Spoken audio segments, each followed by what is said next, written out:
Earth Debate, Uncut and After Show. I'm your host Nathan Oakley, and if you are new to this channel, or you've not done so already, how dare you, then be sure to subscribe.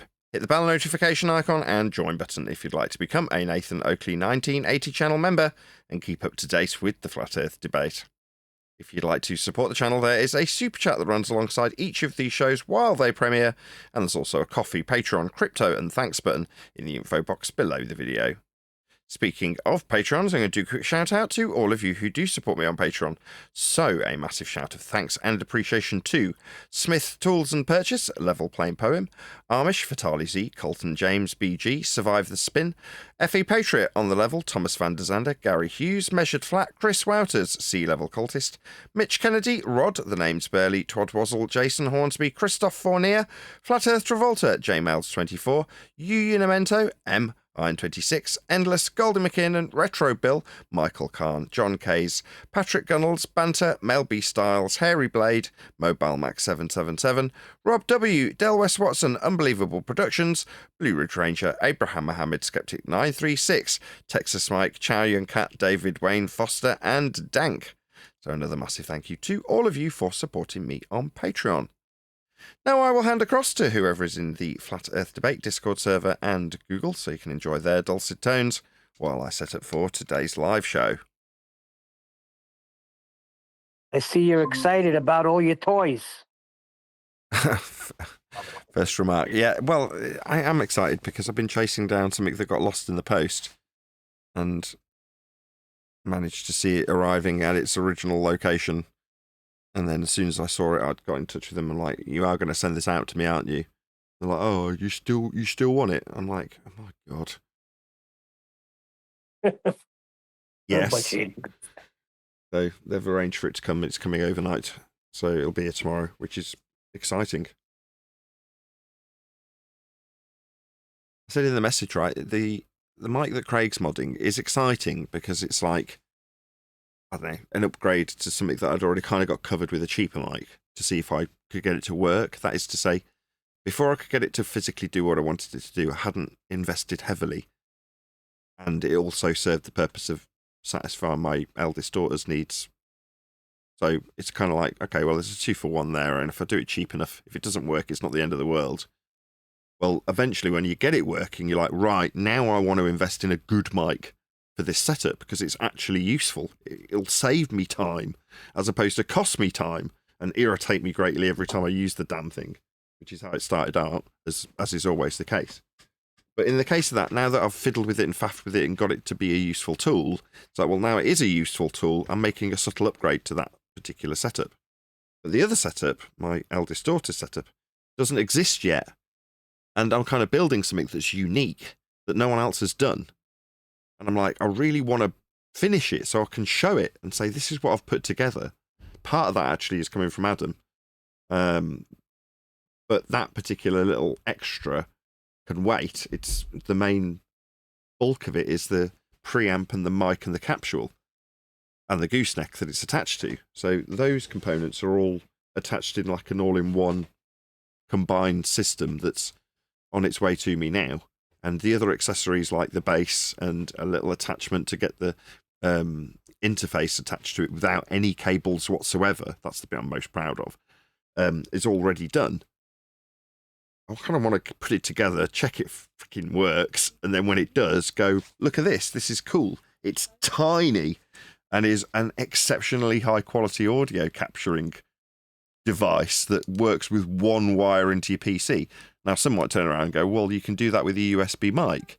Yeah, but you'd still need a stand for it, and it would be considerably bigger than this, and chances are, like most USB mics, not all, they're pretty low quality. Whereas this would be absolutely outstanding. I cannot wait to put it together.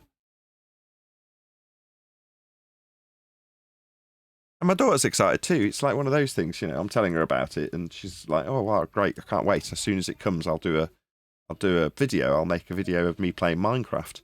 And she's telling me about her YouTube stats. You're like, obviously, it's quite sweet because she wants to be like Daddy. And that's obviously, I'm going to like that. So it's a bonding thing with me and my daughter, which is nice. So she's excited to get it. I'm excited to get it. What's that? Oh, coffee. Oh, why is it in a bag like that? splashed out on nice coffee. What's it called? Oh, I know it's coffee. What does it say on the front of it? Cafe what? Latano. My wife splashed out on really nice coffee. I don't know why. I don't know what we're deserving of it. We've got pretty good coffee generally.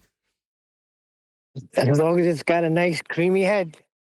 Yeah, oh, it typically does. I tend to figure it out after 2 or 3 pulls.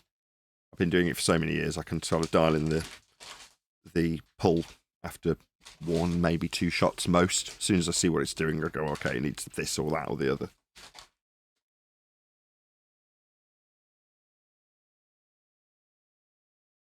That was another weird byproduct of drying out the apartment. So suddenly I'm like, why am I so off? Normally I can get this in 1 or 2 attempts to get it to, have an inch thick crema on top of it.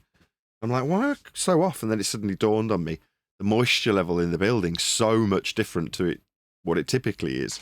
And I kind of had to readjust how I thought about how it worked. And you're like, okay, so... Isn't that crazy? I would never account for it. Just baristas, I'm sure they most of the time don't give a crap, or at least in England, baristas, maybe they're trained to know that sort of stuff, but it doesn't seem like they care when they pull you a crappy coffee. Anyway, with enough moaning about crappy baristas, the fact that you can dry the air out and it'll affect how your coffee grinds and how it pulls is quite astonishing, really.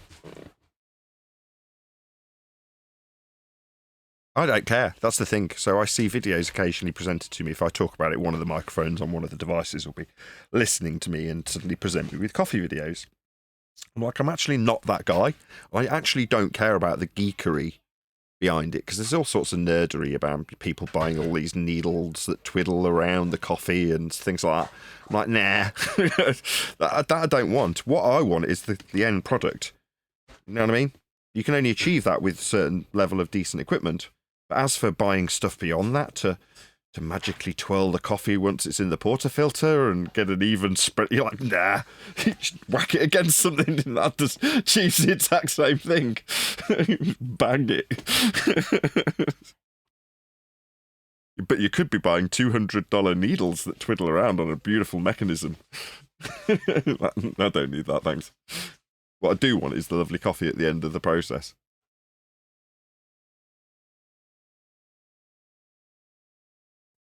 Yeah, I push one button. Yeah, that's fair enough. I mean, like I say, most people aren't that concerned about how good the coffee is, but when you've travelled the world and been exposed to exceptionally good coffee, I mean, I don't drink, I'm not interested in drugs, I've got no interest in any of those sorts of vices, so what vices do I have? Coffee, that's about it.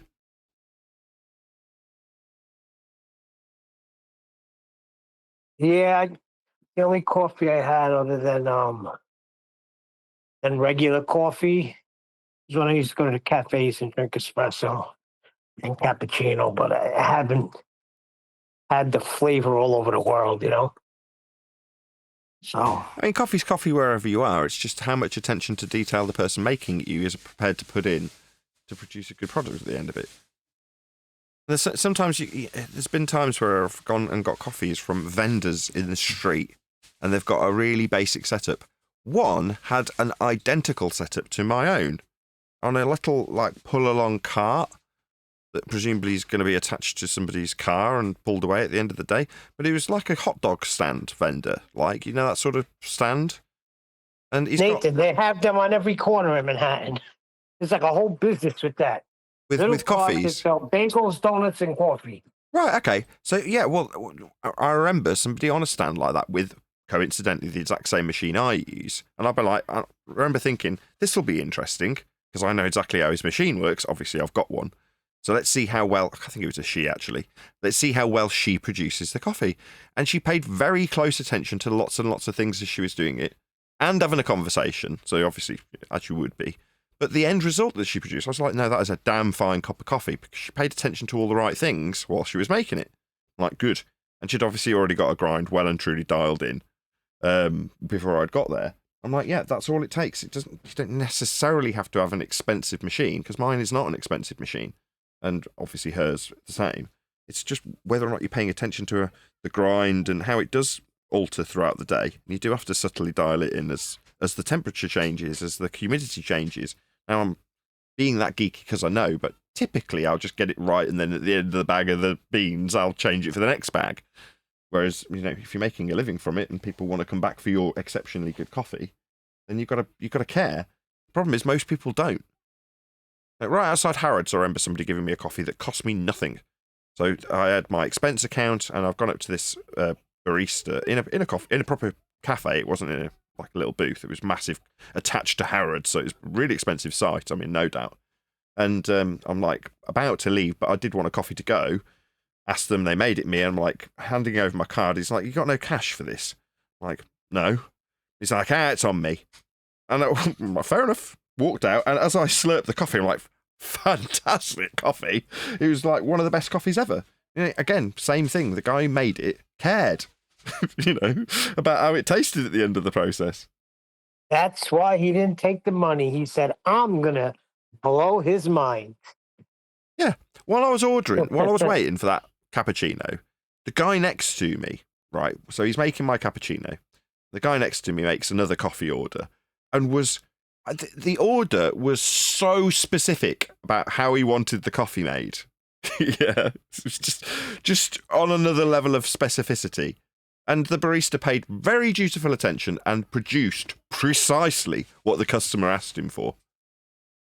With just this exact amount of froth, not milk, and etc., etc. He had a very specific desire for what he wanted that coffee to be, and he got it out of the guy. And I'm like, yeah, that's how it should be.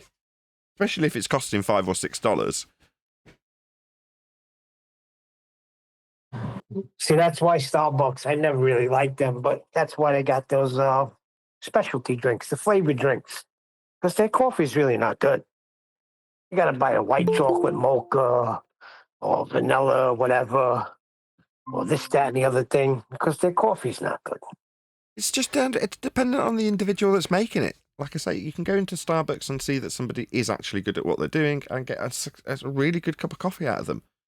But more often than not, if it's on a motorway or something, highway, and you pull over and it's some crappy chain, Costa or Starbucks, and the guy behind the counter does not give a toss, and you watch the hot water come out really quickly and immediately fill the 2 espresso shots with piss, and you look at it and think, that's going to taste horrible, as he pours it into the milk that's got no foam. And you're like, you don't care, do you? I don't even let them do that. I see that coming out quick like that. I say, stop right there. Start over. And when that comes out, it better come out like a cream color.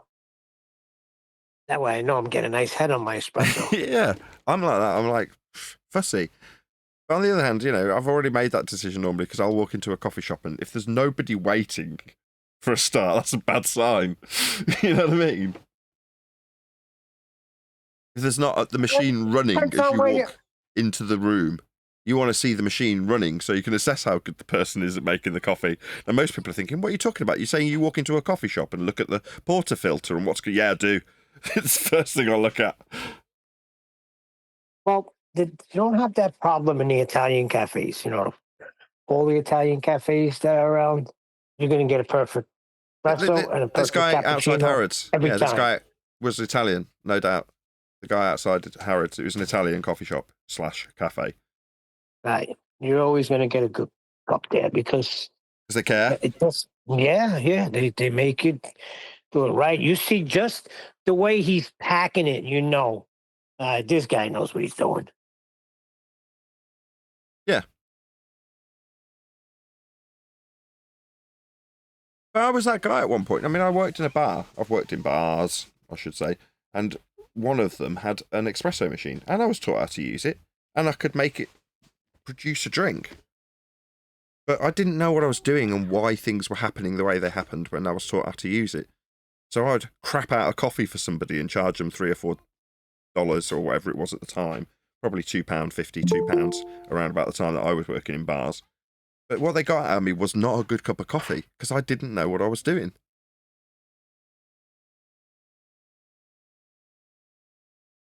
How long before you caught on and you started making good cups? It was a bar. So if you're ordering a cup of coffee in a bar, you don't care, do you? You just want whatever's coming your way. And Yeah, it's like a restaurant too, though. I got to be in a really good restaurant because after dinner I like dessert and a nice espresso or cappuccino. But it depends on what type of restaurant you're in. So many times I got such a bad cup of espresso from a restaurant. You're gonna serve me espresso and it's black? I'm gonna look at you like you got 9 heads. Should look like a Guinness. That's what it should look like. Exactly. That is how it's supposed to look. Color and everything. With the particulates moving their way down and up simultaneously to settle and form the crema. You want to see both happening. Yeah. After everything's stopped. So you've stopped pulling it and you're still watching that happen, then you know you've done it right. Right. So my wife bought me this it's a one button push. It's called an espresso. That's it. Regular cup of coffee comes out like the freaking espresso. I said espresso. I mean, and you're watching it go from top to bottom, and it's bringing the head up, and it gives at least a 3-inch foam head. It's amazing to me. Yeah. I did, I don't know, 2 or 3, maybe probably longer years ago, invest in something. It was only a couple of bucks, but up until then, I wasn't pretentious enough to want to do it. But then I thought, well, I'm going to invest in one of these just to see if it is actually cool. It's pointless, but very cool, right? It's called a naked portafilter. So when you're in an espresso shop, coffee shop, I should say, when you see the machine, it's normally got little spouts on the bottom of the handle that the coffee come out of, like either an upside down U shape that 2 come out of, or a little L shape that 1 comes out of to fill 1 or 2 shots, right? You know what I'm talking about? Absolutely. You can get them without the spouts, so no metal. So the bit that clamps onto the top to the group head, they call it, the bit that's forming the pressure, where that clamps to the group head, you can get one that's just the basket that will clamp and pressurize without anything around it. So it's the naked basket that the coffee sits in and nothing around it. There's no spout, there's no housing. So when you turn the machine on, you see the coffee forming and going through the holes in the basket and then dropping down onto the into the vessel, whatever it may be. So it's pretentious and it uses more coffee. So for whatever reason, to get them to work, the baskets seem that little bit deeper and a little bit wider, and you just have to put that much more coffee in, and it only does 1. I mean, you could split it out between 2 people, I suppose, but that's not what I'm about. It just does 1, right? So it's just an amazing thing to watch. I'll have to film it and show you doing it with a naked portafilter. I was going to say to you, you should make one day a nice quick video on the procedure that you go through when you make a cup of coffee from beginning to end. I've done loads of those. And then a cup of coffee. Yeah, every 2 or 3 years I'll do a video on making a cup of coffee here. Just because I'll get a new toy. Like last time I did it, it was probably because I got a naked portafilter. I've probably already done that video. But anyway, I will. I'll do a video. I'll stick it on Skype for you.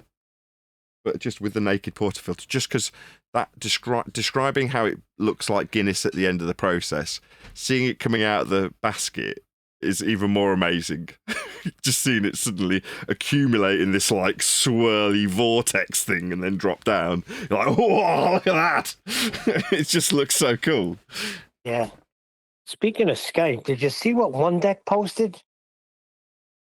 What video with Neil deGrasse Tyson? He's going to hell. Why? What did he do? Oh, he's just dogging the Bible. He thinks, when science came, he don't even know what science is. Every time science got it right, the Bible had to change. You should listen to it. It's about 30 seconds. We'll react to it in the live show then. Have we got anything else to cover? Have we got stuff lined up? Science came, the Bible had to change? What? Is that Neil deGrasse Tyson claiming that science proves something? Yeah. You got to hear it. One Deck just posted it. It made my stomach sick. Is it an Instagram reel? Yes, that's it. don't think I've ever used Instagram before. You don't have to. You'll be able to play the video. Just cross out everything else, and then you can play the video. Yeah, I Make got sure it. you take it off mute. Yeah, I got it. I suppose I should check it works, shouldn't I? Let's just do that first. No audio. Oh, there's a little mutey button. Let's just try that again. Readings made an accurate prediction. Oh, God. Okay, fine. I'll accept your cookies. Now I haven't got an account to log in. Pause. Unmute. Good job I'm doing this in advance of the live show. Hey, bloody hell. Right, we're there, I think. We're all queued up. How am I sounding, by the way? I'm starting to feel like I'm a bit more confident in this new microphone, that I've dialed it in properly. So I'm audible. Sounds good. Yeah, the reason I ask is because I'm about as far away as I would normally be. I'm sat back, like, relaxed. You know what I mean? So I'm quite far away from the mic. So I've tried to level it in such a way that the compressors are still grabbing hold of anything that's way too loud if I do happen to sit up and be on it. But while I'm just comfy like this, it's not suddenly cutting me off. Because I've had a couple of people comment and go, can you turn your mic up? Which to me says, either a limiter somewhere or a gate somewhere isn't quite getting enough of the signal. Therefore, I need a little bit more gain. Therefore, I need a little bit more compression, and so on and so forth. There's all little knock-on effects that I have to just tweak a little bit here and there. And I've been doing that for about 2 weeks now. So I would hope that I'm getting close to I'm done. I can stop fiddling with it. It does sound good, though. This Neumann shotgun, it does sound exceptionally good, which I'm surprised to be saying because I've tried so many different mics that were just like, meh. Well, it's kind of different. Meh. Well, it kind of picks up in a different way. Meh. Well, it kind of sounds this versus that, but none of them were ever better. This one's definitely better. Immediately, it sounded, even when I didn't know how to use it properly, or EQ it, I should say, it sounded instantly better, which is always a good sign. You know how you know it sounds a lot better? It's clearer. Listening to the Rumpus videos yesterday, your old setup. What a difference in sound. That's the room. I know. The difference between this mic and the old mic, as far as anybody listening, will be zero. Unless you put them side by side and went, here's a show from 6 months ago with the old mic and the same exact room.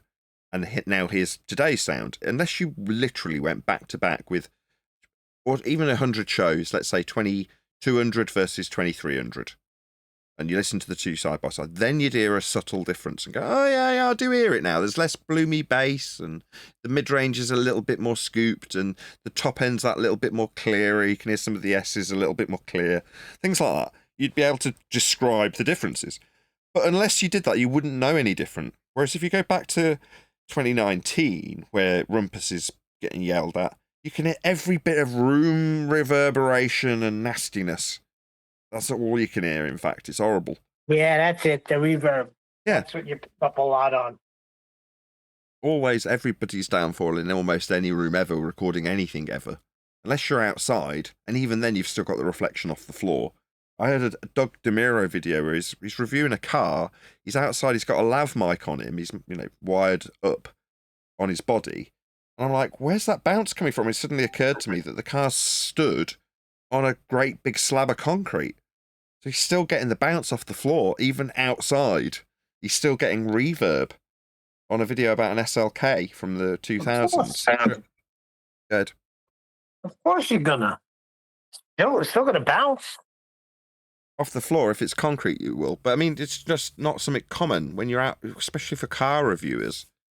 That's such an uncommon thing to have to deal with, reverb. But just by chance, he'd parked this really expensive car, like $8 million, on a slab of concrete. And then you could hear the bounce off the slab into his mic, and it just sounded rough. Check it out. When I seen them doing a car commercial, they had it was sort of like, you ever see that play foam? Your kids put it together like the ABCs. You put it on the floor for protection. Kids can play in the mat. They had something similar to that, maybe a little thicker, and it appeared like it was a sidewalk. And that's what it car sat on. I never understood why.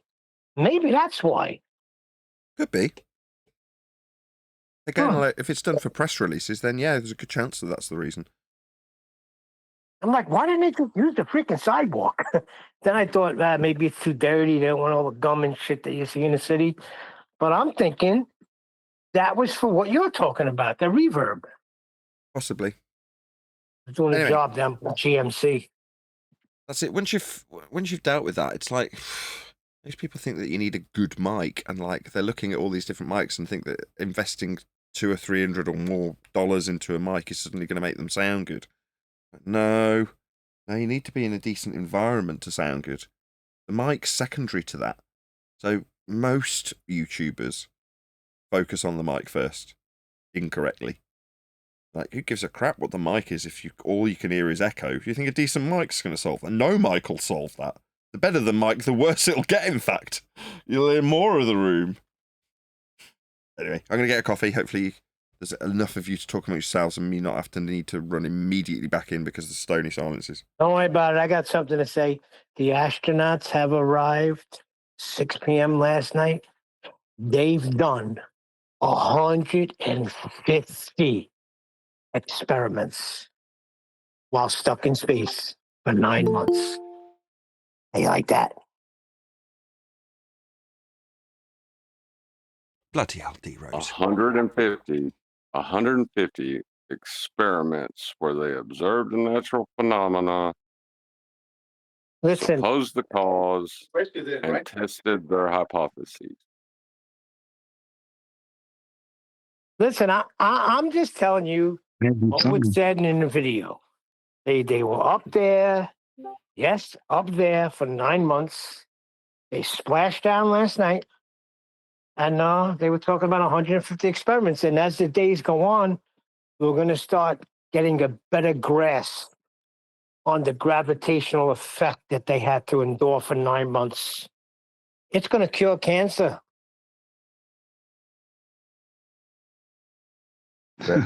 Gravity is going to cure cancer now. That's pretty awesome. That's what they were doing there. They're studying gravitational forces, how it affects the human body, and how we can use that to someday have the cure for cancer, ALS, all of these diseases that plague man. We're going to fix them. I tell you what, I understand that completely. In Narnia, we're working right now on the mechanics of how the wardrobe transports people. So you're we're just gonna be mocking able to them. create vehicles. What? No, I'm not. You're I'm in just Narnia, mocking Neil. people that are trying to Neil. help mankind. Okay, Neil. I'm just mocking people that I'm trying to help mankind too, and you're just writing me off as mocking. What have you You done don't know that. to better this You ain't world, never been son? to Narnia. You've never been to Narnia. You don't know what it's like. You don't know what I've been through. You ain't walked a mile in my shoes, go to mister. school. I didn't go to school Know to what I've become an been through? astronaut. You don't know what it's like in Narnia, man. You don't know what it's like, the pressure. Oh, he said Narnia? No, I thought man, he it's said like- space. You know, you driving down the road in Narnia, you know, it ain't like back home where if you run over an animal, you just keep going. Nah, man, out here it's real. They put you on trial for that. You and, yeah, man. Yeah, you're a murderer at that point. Listen to Timothy, me. the guy You can make fun of it all you want, but you'll see. Listen, this has now opened up a door where we can get to Mars within 10 years. Yeah, and as Lord a matter of have fact, mercy. my research and my 151 experiments have opened up a door where we are going to be able to get to 151. the Star Wars universe. The Star Wars universe. So, 151, huh? oh yeah, yeah.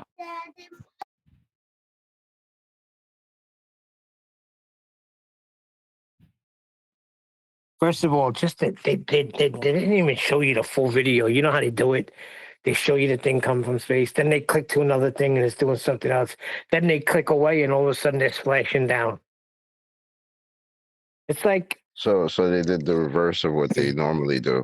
Yeah. They'll usually show you the real rocket or whatever taking off, and then let's transition to cartoon, and then look, they're in space, and that's when everyone claps and does all that. So they did it in reverse. They showed you the Yeah. cartoon shit, Mhm. and then let's cut to reality. Oh, look at them splashing down in the ocean. Oh yeah, wonderful. That's when the clap Exactly. came. Yeah. Of course, that's when the Good clap morning, came. y'all. Yo, what up, Good dude? morning.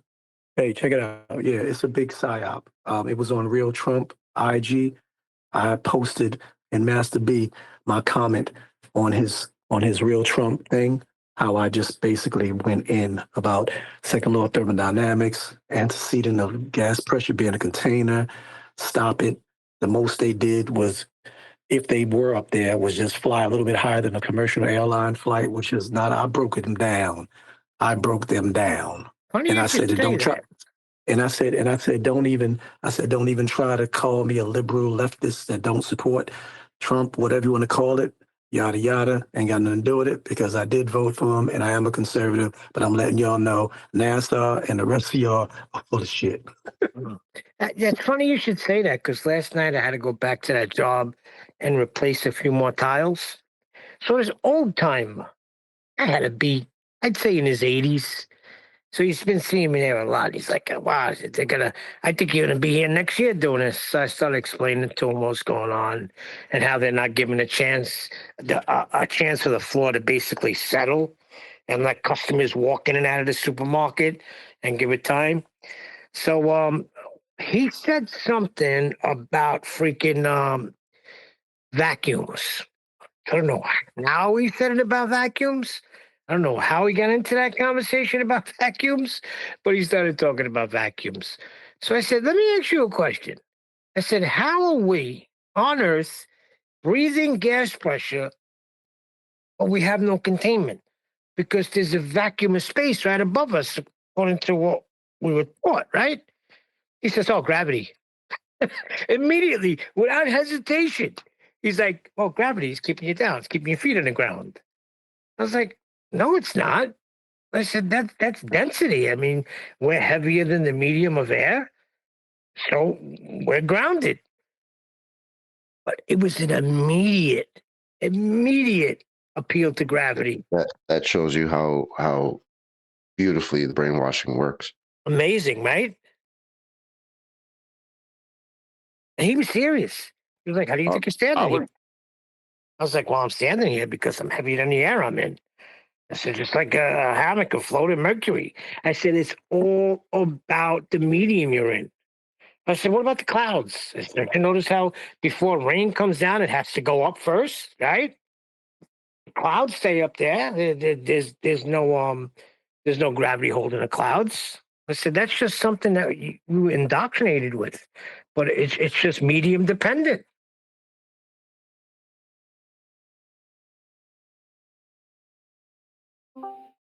So the post that I commented on is on Master B, and my comment is above it. But it's, like I said, it's from the Real Trump. They showing all these videos of NASA showing, the gravitational, buoyancy and all that bull crap. Because this is what the post is. We finally got a chance to experience what the gravitational effect of being able to be buoyant and float around in outer space. It's hilarious. Heroes. Yeah. The New York Islanders, remember that hockey team? Yeah. They played in the Nassau Coliseum.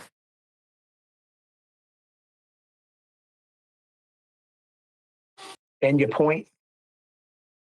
And the spacemen, the floaty people, they work for NASA. And your point? You call it Nassau. Like the fifth time I've heard you say Nassau.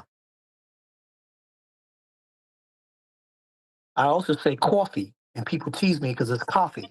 So Hey, what? it is coffee, buddy. Don't you ever reform to freaking coffee. It will not sound right.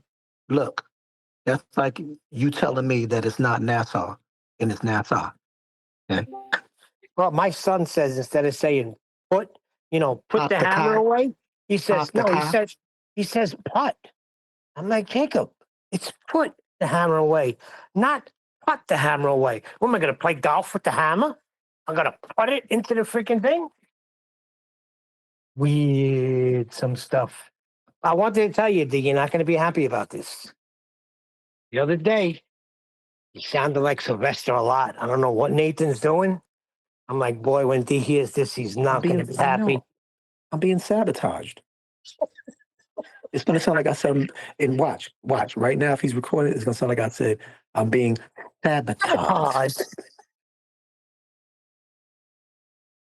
Being succotash. Offering succotash. Do you see the size of that mouse? Yo, you heard what happened to, what's his name? Casey Morgan? The other night at the Garden? Like, Dude was watching a Knick game and he just freaking threw up and they had to wheel him out in a wheelchair. hold on. He's probably Hold on. saying, yo, those bullshit Walmart, they set me up, man. I know this was like this at Walmart because I shut their asses off. Head Apocryphon or Dank, whichever it was. I'm gonna say I don't know if you guys can see the moon right now, but for where I'm at, Earthless kind of Apoc, sorry to interrupt you immediately. We can hardly hear what you're saying. Can you drop and rejoin? You've got a shit connection or a shit mic or something's disconnected or something. Is that better? No. Yeah, and please don't talk about what's it. Oh. I don't even know. You got Witsit out of that. I could hardly hear him at all. Is that better? Not really. How about now? How about now? I don't think Is it's that going to. better? Not really. I don't think it's going to improve much. Go ahead, Apoc. I was gonna say, like, I don't know if you guys where you're at right now, in your place, but I'm here on the West Coast, and the moon shadow, right? The shadow on the moon, should I say? It looks a little concave. So how are Globers going to explain that? I'm just saying. Like, Okay. Why would they have to?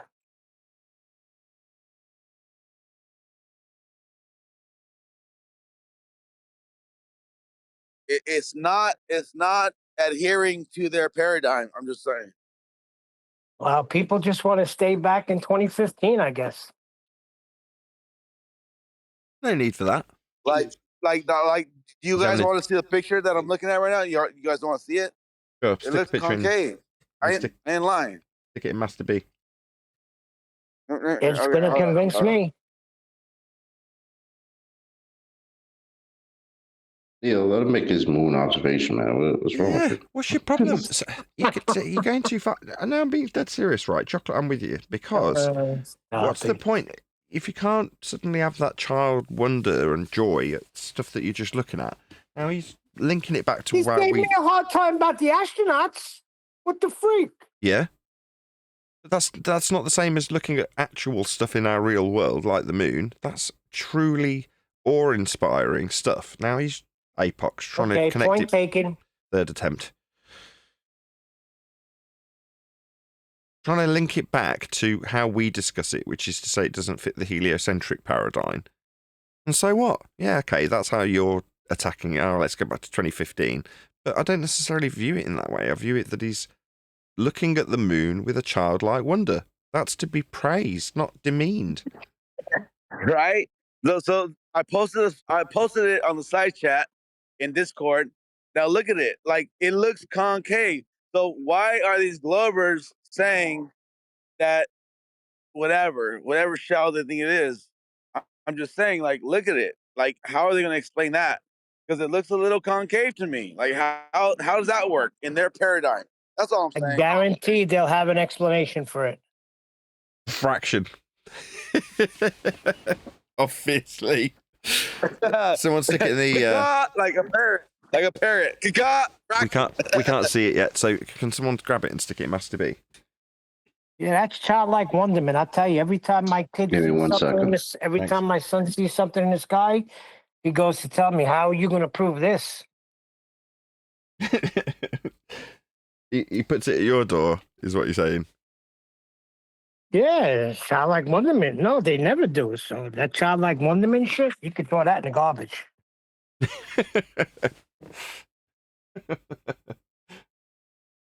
Did anybody see the photo that I posted? Can they concur with what I said? How it looks Yeah, like a it's little in concave. Skype right now. Yeah. I got it. Wow. Yeah, get out This looks your like the moon. D950 and take a photograph. It just looks like the moon. All right. Oh, let me get home. I'm kind of walking right now. It feels like my moon should be around my sun somewhere, but all I can see is my sun. No And it moon's looks like over the my head. shuttle. What? It looks like the shuttle that just splashed down yesterday. 6 p.m. 150 experiments they're going to break down.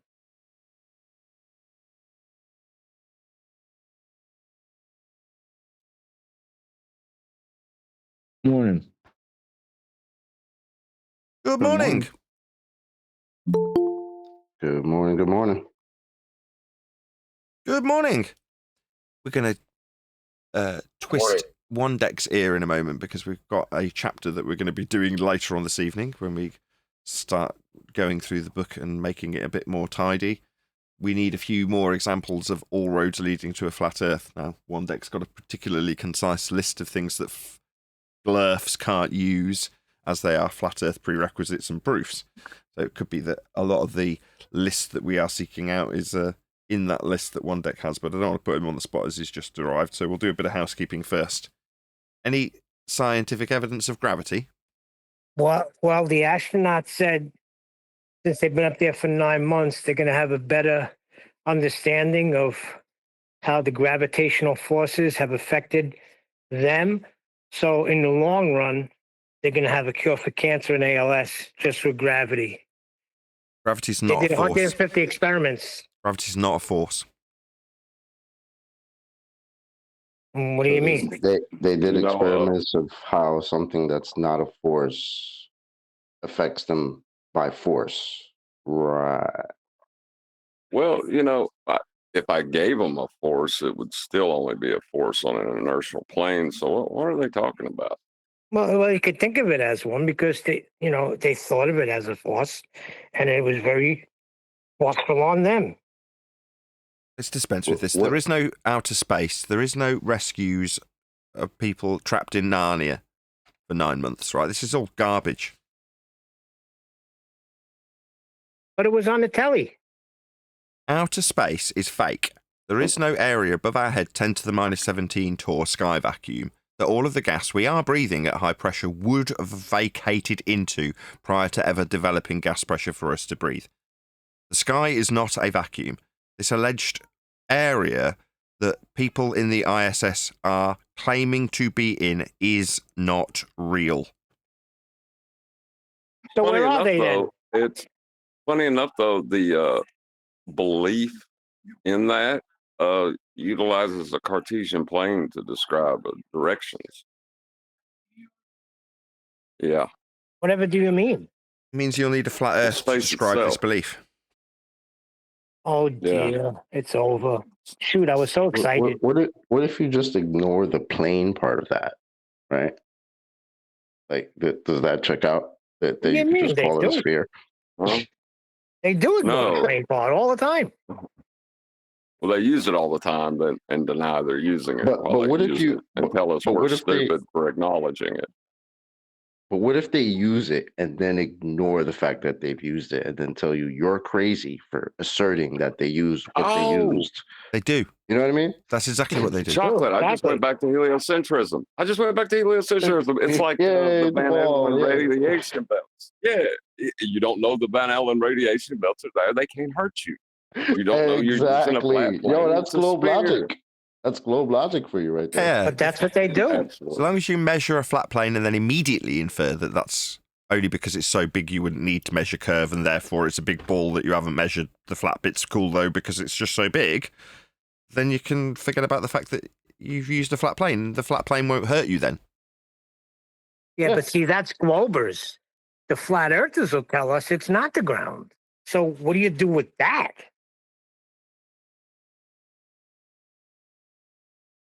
That's what? disturbing that flat earthers are telling other flat earthers that the flat earth is not the earth. Yeah, when you break down celestial navigation, how it works, how we measure Earth flat, how we get the mapping systems, the grid system, they say no, it's not the ground. So you got flat earthers saying, well, not I don't know if they're real flat earthers saying it's not the ground. Ballers using the ground and then making like they didn't use the ground, turn it into a ball. We're all alone here. So everybody's talking about the ground, but not the ground. Okay. You got it. Ideally, we'll be measuring stuff in the sky that has absolutely no reference to the ground when we measure it. I mean, ideally, we'll never mention the ground ever again when it comes to any measurement ever. If we're a baller, that is. The sad thing is, if you do that, you have nothing to reference. Yeah. I mean, in years gone by, again, it's not quite seeing the wood for the trees on our part when people start to argue with us about how they're going to be using angles that are from the vertical. Like, immediately get frustrated with them because it's like, no, we need it to be with respect to the ground because that's what we're navigating. But now we go, okay, so you want to take this navigation process away from the ground that we'll be navigating, do you? No reference to the ground. I see. How useful is that on your ball? It isn't. It's not applied in that way, and we are definitely navigating the ground, but that's what they need to do. Now it's just amusing as opposed to irritating. But they're not doing that. They're saying we'll take it from the vertical, but the vertical is established with respect to the ground. Yeah, they're weaseling away from the ground is, unbeknownst to them, intrinsically linked in a perpendicular manner to the ground. But if they just don't say horizontal and only ever derive the angle from the vertical, then what, the axiomatic principle of perpendicular doesn't exist anymore? Well, in their mind, yes, John, that is absolutely the case. It's like if you don't look at the scary lion, it doesn't see you and it won't kill you. The flat plane can't hurt you if you don't acknowledge it. Well, Rumpus says horizon does not mean horizontal. That's the spirit. They don't say that to everyone. They say that to us. If they went somewhere else and didn't bring this topic up and told the surveyor, the horizon's not horizontal, they said, they would be slapped. But because they're in this arena with us, they're cheered by morons. Exactly. Next They question. Get fired. Any single viable hypothesis from any of the fields of astronomy, cosmology, or astrophysics? Funny you should say that, because they're talking about 150 experiments.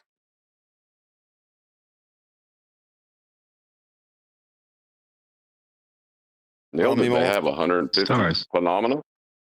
Yeah, name one phenomena that I would imagine that out on the stage claimed to be the ISS in a sky vacuum. There is no naturally occurring phenomena ever to study. Now, so far in the pre-show, you've said that they were studying gravity as a force. No, they weren't. Not for 110 years. But that's what this is for. Who's the ISS for? Is it for us? No. Is it for adults that never grew up? Maybe. Who's it really for, though? It's for the kids, isn't it? What do the kids get taught? Newtonian mass-attracting mass gravity as a force. That's why they're more than happy to sacrilegiously declare the force of gravity out on the ISS. Because it's for kids. Is man natural, Nathan? Me, personally, What? absolutely not. Okay, if man is natural, hold on, let me finish right away. Looking to jump in, because I could give you a naturally observed phenomenon that they witness every time a shuttle goes up. 99% of the world, made up of mankind, believe that it's happening. To me, that's a phenomenon. Okay. No. Nope. That if man caused people to be in awe, then that's man caused people to be in awe. But I don't think we should let them have gravity anymore. No, not unless they want to accept the Tear it horizontal apart. plane that it would require. I agree. Well, Yeah. when Nathan plays this video, you're going to hear what Tyson has to say about it. So this is Neil deGrasse Tyson on an Instagram reel. Let's check it out. The history of religious literature has ever, based on their readings, made an accurate prediction of a testable phenomenon that was not previously known at the time. When you say testable phenomenon that wasn't previously known, to be a phenomenon, it would first have to be an observed phenomenon, wouldn't it? So when you're suggesting that up until that point it wasn't repeatable as a phenomena, all you're doing is looking at it. Time of that literature. If you look at Genesis. So what? So you're saying what at the time of Genesis being written, phenomena hadn't been through the scientific method, which is not what he said. That's a different case. Which is an account of things. Until science made independent discoveries. Sorry, science doesn't make independent discovery. Science is a method that men can establish the cause of naturally occurring phenomena through systematic experimentation based on hypothesis. That's what science is. It doesn't make discoveries. Men vary and manipulate presumed causes to see if they are the cause or not. Of the account of things, people would use accounts. No, science isn't giving accounts of things unless it's the cause of an effect, varied and manipulated and validated through the experimental process of the scientific method. Genesis as their source of the account of things. No, you give your just so stories, call them science, and are now poo-pooing the stories of Genesis, which aren't declaring themselves as science in a category error. Every single case, they got it wrong. Out of Genesis. Wrong? What was wrong in Genesis? How would you know? You haven't got a time machine. In the Bible in general, Earth is flat. Yep, absolutely correct. Earth is flat, precisely as measured. Land in the middle, surrounded by water. Well, I mean, I don't know about that in terms of a generalization, but you could absolutely and accurately describe a landmass in the middle being described as being surrounded by water that's called an island. Stars are these little things embedded in this. Pause 1 second. So, is he right now stating how the Bible is a flat Earth book? Yeah, that's kind of what it sounds like to me. I mean, it is. I would agree. It doesn't explicitly state it, but it is. Interesting how he's describing that, because a lot of people in his own mainstream narrative would declare it differently. I mean, I don't use it though, so I get it, because you're saying that in a Christian context you can have two different Christians, one saying the Bible's a flat Earth book, here's my citations, and the other Christian saying no, it isn't. In fact, it's a ball book. Here's my citations. Very limited, that second category, but nonetheless, you do have occasions where people do that. I wouldn't use either. If someone was to come to me and say, is the Bible talking about a globe Earth? Absolutely not. He hangs the Earth on nothing. That's a bit weak. Really? That's all you've got? No, there's plenty of flat Earth references, and they're all inferred. But as I keep saying, I wouldn't use these as a standard to evidence a flat Earth. I might, after the fact, with a Christian, reference them to certain points in the Bible that infer a flat Earth. But after demonstrating that that's how we've measured it, prove it first before going to the scriptures. I would say when God hangs the earth on nothing, that does not mean there is space there in nothing, because space would be something. That's not nothing. Surface. What about he's above the circle of the earth, looking down upon its inhabitants, and they are like grasshoppers to him. Now couple that with hangeth the earth on nothing, and you have a spinning water ball in the solar system. Everyone universally interpreted the physical universe based on scripture. Science comes along and said, no, that's just false. And over time, science doesn't say anything. Science doesn't say there's people out there that interpret the world based on scripture are false. Science doesn't have lips. It's a method to establish cause. Cause of what? Well, effects that you observe to occur in nature, otherwise known as naturally occurring phenomena. The Bible became less and less used as a science textbook.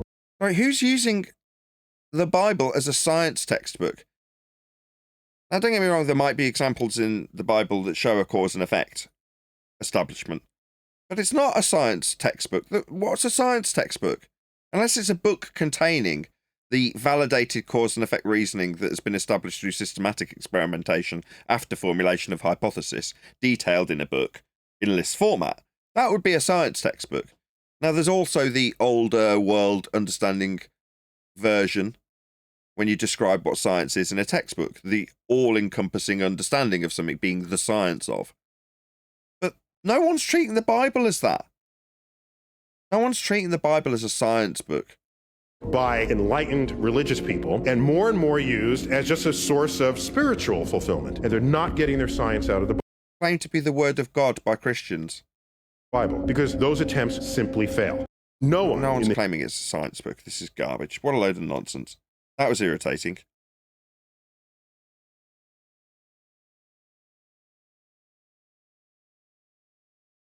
Go on then, Neil. I thought you'd have loads to say. That was it. That was the full video. Reel, or whatever they call it on Instagram. Do you think he said enough? I think he said anything. I think he was just having a jab at Christians who say the Earth's flat. Yeah, he indicted himself along with the rest of the church that bought into this heliocentric nonsense. Bought into it. They created it. The Roman Catholic Church are its origins. 68 people watching. Please share the show if you've not done so already. Smash that share button. No, I'm not talking about the Roman Catholic Church. I'm talking about evangelical Christians that have bought into this and fight it tooth and nail when you just try to show them something in Scripture where they could read it and say, hey, yeah, that is something. He did it. Isaiah did bid the sun to stay still in the sky and not ask the earth to stop rotating. No, they won't even look at it. You're a freaking person who sows discord. So are you then again using Smoking the Grass Tyson as a hostile witness, saying that even this mainstream science communicator says that it's a flat earth book? Yes, that's exactly what he's doing. I'm not. Yeah, you are. No, I'm not. I'm asking them to look for themselves and the stuff I that only he's asked that claiming. because you said he indicted himself. I'm trying to wonder how he's doing that, because he obviously doesn't believe in the Bible, and he's just pushing his pseudoscience. Right, So, whatever he's pushing. okay.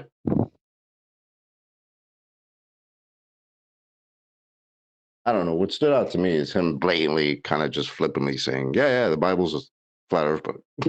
That's what I got out of that. Yeah, well, he says that because that's what people are going to latch on to. Look, that stuff is flat. Look, it's a flat earth book. He said it. Yeah, I now see where you're going. I got you, Neil. Yeah, and why would you trust Neil deGrasse Tyson's interpretation, right or wrong? He's not exactly a bleeding Bible scholar, is he? Go ahead, APOC. Or you just hot micing? Yeah, I was going to say, like, I mean, if he's going to talk about scriptures, well, what about the scripture that says that the day that man can know the heights and the depths of the earth, that he will pull man from Israel? And like, think about it. Okay, well, yeah, if there's man today saying this is what it is, and they're accurate, and they're right, well, last time I checked, we're all still here. Like, he didn't pull us from it because he knows that we don't know the depths and the heights and the lengths and the widths of this place that he created. That's all I'm saying. That's So if you want to interesting. scripture, A very interesting excerpt from scripture when you consider that not necessarily the overall breadth when understanding the breadth of the world. We do understand the breadth of the world. We're describing it quite consistently at the moment in terms of its linear nature when measured. Now, that's not us describing the extremities or lack thereof as an infinite plane. Some do, we don't. We don't know. But we know of the breadth and what that means to be measured, don't we? It's a subtle difference with the same words. Interesting turn of phrase from scripture, as is always the case. Well, it's not what I'm talking about, necessarily. what I'm talking about John. is Just APOC, then John. Go ahead.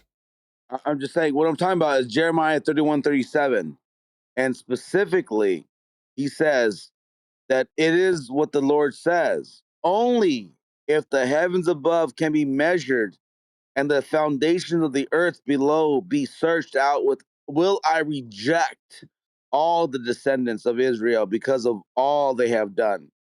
So he hasn't rejected us, bro. So that means we don't know. That's all I'm saying. Like, we don't know this, but they tell us we do, but they're wrong. Even to the scriptures, they're just wrong. Are you with Israel? Hold on. What was that? You broke up. Are you Israel? Israel in the scriptures always means like the earth, the world. That's why like also when he says like the oceans, like it always is it's like a allegory to the people. So Israel in the words when it comes to the scriptures, This is he's so talking about, what was that? What'd you say? not the Gentile, Israel. Yeah, no, he clearly says in Jeremiah 31:37, like, no, this is, according to his word. So I'm just saying, if he wants to point out scriptures, well, then let's point out that scripture. Because the second that man can claim that he knows the heights of the heavens and the depths of the earth, then he will just take us from it. And here we are. We're all here. Israel's still there. It's still standing. Like, there's people Right, in he would take Israel still Israel. living. Well, smoking the grass, Tyson wasn't trying to do that. He was trying to actually debunk it with his notions of science. Yeah, but He's as it also says that claiming that a man's so wise, he became a fool. That's what it comes down to. They're not wise. They don't know. That's why they're fools. Well, let's just ask the question. Well, Is there any? you could, Let's just ask the question, Neil. One second. Is there any evidence of a molten iron core at the center of a presupposed spherical Earth? Nope, not at all. not according to scripture. Exactly. Well, according to P waves and S waves, the way that they calculate for the density gradient, they'll use the incident angles from a horizontal plane of reference to then calculate what the center of Earth is made of. Did you all understand what That's John all. just said to you? Anybody unclear of what John just said? I don't know. Somebody was off mute. I was getting a bunch of distortion. Okay. Was anybody unclear with what John just went through? Let's say if I was to call upon you, you could repeat what he just said and the implications thereof. You're all confident that you could repeat what John just said? Yeah, I heard him. Let him repeat it. I didn't hear it. John, can you just go I'd like to through hear it again. one more time with seismology specifically, what is being used and measured? Go ahead. The concept of the molten iron core is a creation from the field of seismology, where they use a machine that measures the horizontal plane of reference and the disturbances, but within that horizontal plane of reference in the vertical, to calculate the density gradients of the Earth to what they presuppose to be a molten iron core, or self-perpetuating molten iron core. And to add to that, if you actually look into the way P waves and S waves translate on their equipment, it literally just goes down and up back to a position of horizontal. Precisely. So like if you could, yeah, that's all it's doing. That Yes. it's not going down to a sphere. Is they travel in arcs that go down below and up back to the surface, and they're That's a always problem. There are calculated no down to a and up. horizontal position. Neil, bloody hellfire. It's the third person in a row you've interrupted in the middle of their statement. Can you stop doing that, please? Sorry, I'm driving. Yes. No worries, I forgive Absolutely you. correct, APOC, even though you're interrupted towards the crescendo. But what John fucking says, Now you're doing it to me. Oh my God. Literally within 10 seconds of me asking you not to do it, you're doing it to me. My God. Let's try that again. Hopefully without fifth interruption from Neil. No, Neil, just chill while someone's trying to get to the end of a statement about something. Right, in this case, APOC is explaining how, like John just went through verbally, but he's tied it to the actual instrumentation, which is what John was describing. As you see the sheet of paper coming off a reel, like a fax roll, like on an old fax machine, coming out the seismograph or whatever they call it, the machine the seismologists use with the needle, with the little pen that goes up and down, like on a lie detector. Yeah? The pen's going up and down, measuring those differentials in the vertical. But what's coming out? Well, what you're seeing on the ground is the roll of paper, one long horizontal reference. Exactly. Yeah, because that's what it's measuring. Earth is a flat plane. That's how it works. Like all measurements of Earth, always, without exception, it is flat. That's how it can only be measured, because that's what it is. John's point was that you then take those flat Earth prerequisite measurements and then infer a molten iron core with them. So it's back to the flat Earth won't hurt you so long as you very quickly scurry your way along to calculations after the flat Earth fact with the measurements that you can then walk past because they won't hurt you if you don't look at them. Right? You've calculated out a molten iron core from the flat Earth measurements. Just don't say that. And in the on the other hand, you mock and ridicule anybody who mentions Earth being flat and talk about how they have got cult-like behaviours and attributes, how they have got some crazy feelings and thoughts on 9/11, how they might be breaking the YouTube terms of service talking about Sandy Hook. Talk about that. How they are in a social group, what they believe in, things like that. Don't ever mention the fact of the measurements, because you as a globe believer will be utilising them pretty soon after that endeavour with the flat earther that you've mocked. Go ahead, Neil. So you're allowed to say up and down as long as they're doing Earth sonogram. No, they are not. Globers are not allowed up and down ever.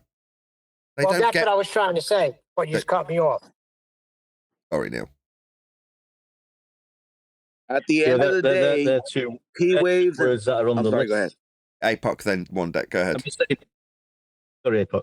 So just real quick, at the end of the day, P waves and S waves are still going to adhere to an XY coordinate system. So like if you look at it like on an old graph calculator, you have it where it goes down and then it arcs downwards and it curves and it pops up back to give them a position, but still back to the X position. So Y, it goes down and then it travels across and then it comes back up.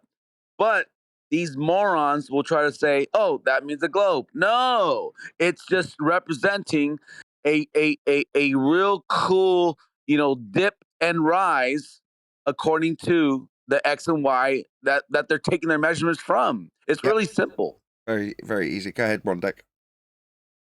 I'll just going over one here. Yeah, up and down is on the list. The 30 words that we have. That's two of the words that we've highlighted that should not be used when trying to curvature, Earth curvature, and how Earth curvature is supposedly measured.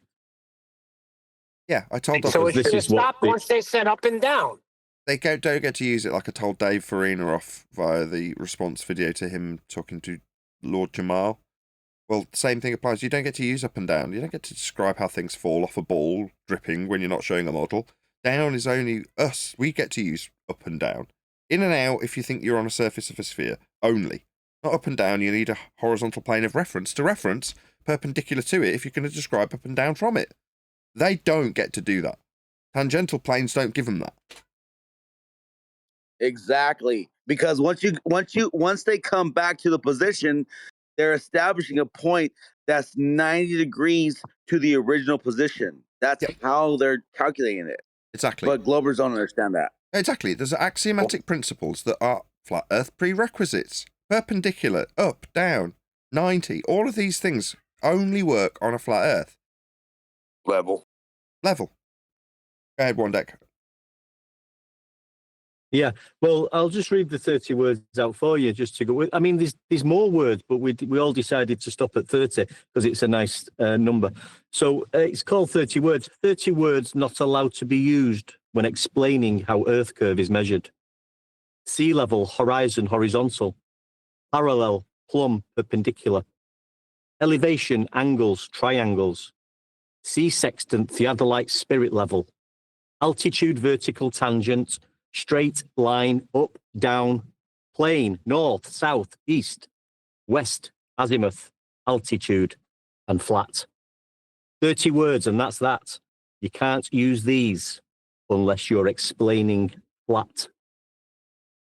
Those are our words. We get to use them. You do not if you're on a ball. It's just that simple. If you want to use them, no worries. You worship at flat Earth. You get on your knees and accept the flat Earth you'll be measuring if you want to use a flat Earth. Simple. I have to change that phraseology. Telling people to get on their knees and worship at the altar of flat Earth isn't really where I want to kind of position it. What I mean is, drop to your knees and accept the flat Earth beneath you. And it's this sort of dropping to your knees is symbolic of being on the ground, the physicalness of it. But it sounds kind of sacrilegious, so I'll have to think of a better phrase. The truth is, the truth. Sorry, the truth is they've already accepted it. They just have to understand how they've accepted it. Matrix bleeding references. That's why what it is. That's though, why I right? can't grasp. That's what we're saying. They've accepted that they live on a globe. How they've come to that understanding of living on a globe is by accepting flat Earth measurements. Literally what it is. That's why I can't grasp how they don't understand how perpendicular of a position to one another works. I'm baffled. Like, dude, where's your brain at? Like, stop it. I think someone. I think they got away with it for a long time. Describing using Eratosthenes for one, and Al-Biruni, all describing flat Earth elevation angle measurements. We're on it now. We've jumped on it. We've realised what's been happening and these words and what they mean and the descriptions and methods they're using to measure a flat Earth. They also now know a lot of these trolls who maybe we had on yesterday that God, these guys are right, but they either have to change the definition of these words themselves, or they continue to blatantly use angles and elevation angles, thinking they're describing a curve or telling you they're describing a curve, knowing full well that they are actually measuring a flat Earth. That's where we are with it at the moment. Yeah. It only took us 10 years. Yeah, it did take us 10 years, but now when we hear someone say, oh, it's only because it's so big, we don't start getting annoyed that they're not adhering to their rhetoric of describing a ball measurement. We now say, welcome to flat Earth. Yeah, we know you'll have to measure it flat. Which used to annoy the hell out of me. Because I used to be like, wait a minute, I don't understand how you're telling me you measured curvature while simultaneously telling me it's too big to measure the curvature. Like, again, one of those reasons, like, I kind of stopped going into Discord's hard body like that because I started getting really annoyed, like, what the hell? But now it's like, yeah, you're making my point for me. It's flat. That's why it's too big to measure the curve, because it's flat. Because if it wasn't, you wouldn't be saying it's too big to measure the curve. Yeah, and one step beyond that is, so what do we measure? Oh, well, it's so big it's flat. There's only bits that are flat that actually acquire any measurements on the surface. So all the measurements are flat then. Yeah. So what about this flat Earth measurement that is then used to infer sphericity? It's on screen for my audience right now. Well, you need a surface level for it, and you need axiomatic principles like eye level to be parallel with it. If you violate either, this maths fails. So what are we suggesting? Well, we're suggesting, like always, that even to infer sphericity and Earth curve, you will and must measure Earth flat first. It's the only way the maths works. So when you point that out to them, they'll say, oh, well, that's because it's so big. Well, what so big that you can measure it flat and then infer through calculation sphericity. But what are we measuring? We're measuring it flat. Exactly. Because they will always, Nathan, they will always pencil whip their conclusion because they have to add this presupposed curvature. But that's not what it is, though. At the end of the day, they pencil whip it. Wait, you say presupposed. Back in the day, we used to argue the toss about them begging the question and presupposing Earth's sphericity, which is still true to the most extent possible. But that's not where they get their presupposed, in quotes, Earth curve from, or radius value from. They measure Earth flat to get that. It was you, or Borndek, I forget which, mentioned it earlier. They got away with it for so long, talking about Aristophanes and Al-Biruni, and they're measuring Earth flat. We just never spotted it. Yeah, we kind of did every time we said they were presupposing the ball, right? Because if the ball is presupposed, then what is the Earth? Automatically a ball. It's flat. Yeah, we were but just saying we were so focused on their globe and their claims of globe that we were like, you guys are presupposing a globe, instead of actually saying what you're actually doing is measuring it flat. Yeah. That's why I say presupposing the globe. we couldn't see the wood for the trees, and for whatever reason, even the Dumbos. Remember when I went on that Earth Awakenings or whatever it's called, the debate with that guy that claimed to be a captain? And even he was like, at various stages, dumb though he was, capable of saying, oh, it's because Earth's so big. Now, he's not smart enough to recognise that that means he's measuring Earth flat. He's just justifying how the measurement is laid out to him in a globe Earth manner with an apology for the flatness that is prerequisite, required, all the words that we currently use, necessitated. Makes me laugh as well when they try and jump. Well, we're not actually, like we said before, we're not actually using the surface of Earth, we're using a tangent line. So you'll say, well, is a tangent line curved? Well, no. Well, so you're not using any curvature, then you're using a straight line for the angle then still. Well, yeah. So you're not measuring curvature then? No. yeah, I'm using it's a bubble still a section. baseline. Yeah, still a horizontal baseline, nothing to do with curvature. Well, I'm using a bubble sextant. Well, is the bubble sextant curved? Well, no. Well, what they're saying the tangent is the dip from eye level to surface level, where the sky appears to meet the sea or surface level. Yep. So they're calling that depression angle a tangent, and it is actually inaccurate to do so. Yeah, you can't draw a tangent, which is actually that was really concise, by the way, John. You're getting better every time you do that. A depression angle derived from the parallel eye level and surface level, but the depression angle is from eye level to surface level after you raise an elevation. In the mathematical extrapolation after the fact, it's described, as John just pointed out, as the tangency. But then you've got a line that meets the surface below surface level? That's not possible. It's just a depression angle derived from parallel eye level and surface level. Well put, John. Can't get away from these angles, can they? Nope. You can't get away from them. No, and the last bastion of the failed argument is to suggest that the surface level, axiomatic to be parallel with eye level, bends. Our surface level doesn't mean it's level, that can be bending. No, it has to be parallel with eye level. 100 watching.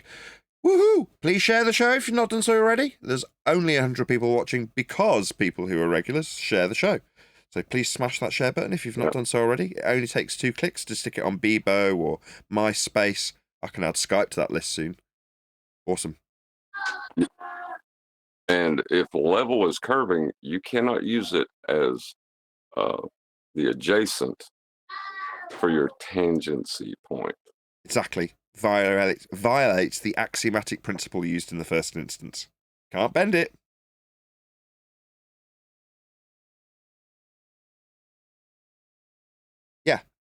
So it's not that they're screwed or, you know, stymied 6 ways from Sunday. What's actually the case is they automatically must measure Earth flat to move forward in their ball belief. Those are the facts in the matter. That's where to be between a rock and a hard place comes in on flat Earth debate for me in practical application with an opponent. Do you want to deny the measurement of latitude wrapped around your ball, for an example? Well, of course not. I wouldn't deny latitude. It's intrinsic to my ball. How do we measure it? On a flat Earth, it's an elevation angle to Polaris. Oh, right. So we must accept a flat Earth measurement to hold this ball belief. To deny said flat Earth measurement is to deny the rings wrapped around your ball belief. So you're caught between a rock and a hard place. Either you accept Earth and its flat Earth measurements, because they're the base premise for your globe belief, or deny your globe belief because you won't accept the measurements that it's based on, because they're flat. In either event, you're either relinquishing everything or accepting Earth's measured flat. Rock and hard place. Chuck the whole lot in the bin, globe included, or accept Earth's measured flat. Those are your only choices.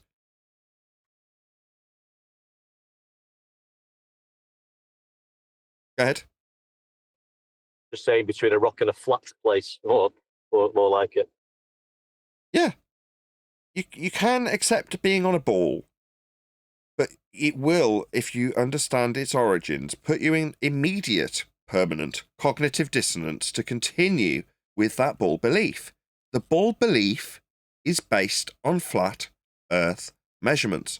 Once you have a comprehension of that, you cannot move forward in an earnest belief in the ball either, because, as I say, you would be in cognitive dissonance, accepting and understanding the base premise of a flat Earth measurement, and then saying, oh yeah, I accept that the measurement I just was taking flat is actually because the ground's curving.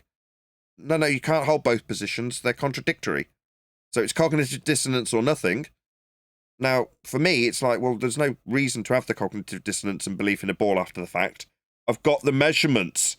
I don't need anything else. Why would I need to move towards a belief that's based on a violation of the measurements in the first instance? No, I'll keep hold of the axiomatic principle that's been measured, not bend it and violate it. No thanks. I'm good. Nathan, I posted in Skype one of your shorts where Zanuck is agreeing with us, basically. Would it be possible to switch it up and use the spherical surface first? Or do we need the flat? We can use the flat surface. Okay, you say. We can use the spherical surface first. How'd you get an elevation angle from the spherical surface first? No, you wouldn't. You'd need a flat surface. Sorry, you wouldn't. That's right. Now, I cut him off too quick. He said he heard it all, fortunately, just. No thanks to me. You wouldn't. You'd need a flat surface. That's what he just said. Let's listen again. Surface first. No, you wouldn't. You'd need a flat surface. Sorry, you wouldn't. Yeah, that's the bottom line, isn't it? You need a flat surface first. That's how it's measured. It's on screen. This is it. Angle from there to there. And I gave him the chance. I'm sorry, man. No, go ahead. It's your point. You go ahead. No, because I gave him the chance before I asked him that. He was describing how he's using flat surface. I was like, wait a minute. So, that was his response. No, you need a flat surface. All right, thanks, Zanuck. Appreciate that.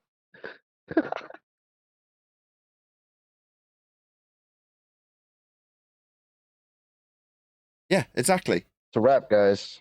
Welcome to Flat Earth. Snacks in the back, bathrooms to the left. DJ's playing request, and smoke them if you got them.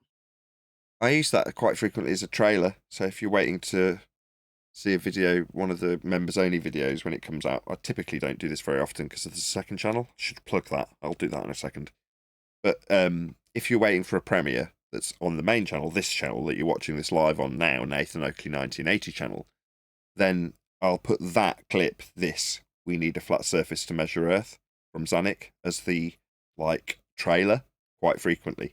Because it gives me a list of what I can put up as the trailer. And I often pick this.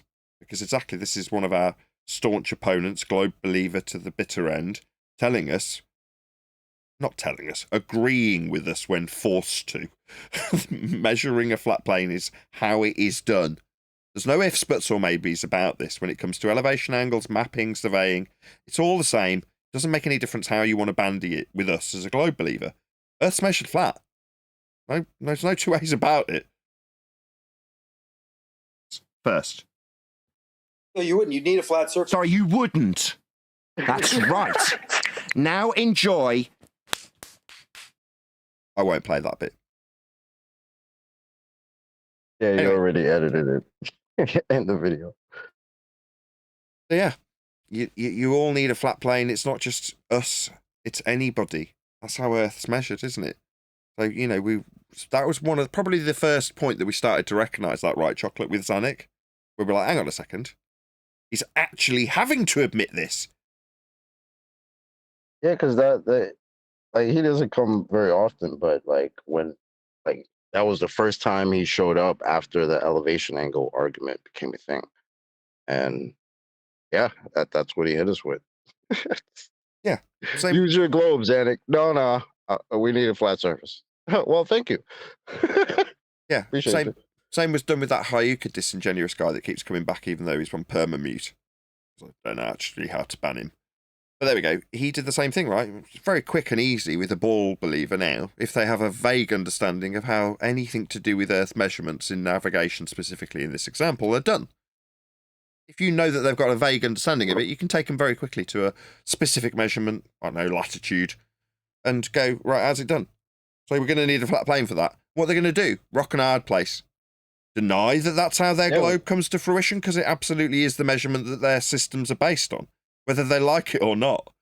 Now, they can be ignorant, that's to say they don't know Earth's measured flat to base their systems on, to create a globe with after the flat Earth measurements. If they don't know that, well, fair enough, that's just them being dumb. But if they do, they've got no choice. They'll be conceding before us how Earth's measured flat. Just like Zanuck did, he was just the first.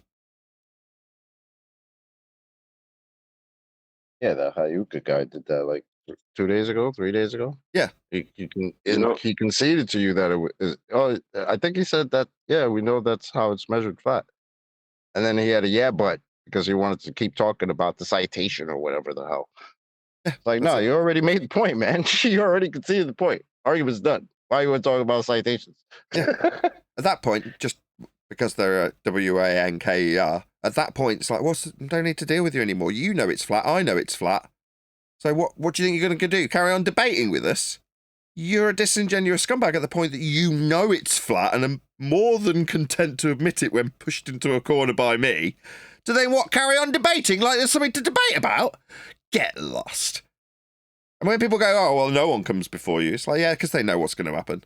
They'll be put in a position where an audience knows from their own tongue how flat Earth must be measured for their fundamentalist religious belief.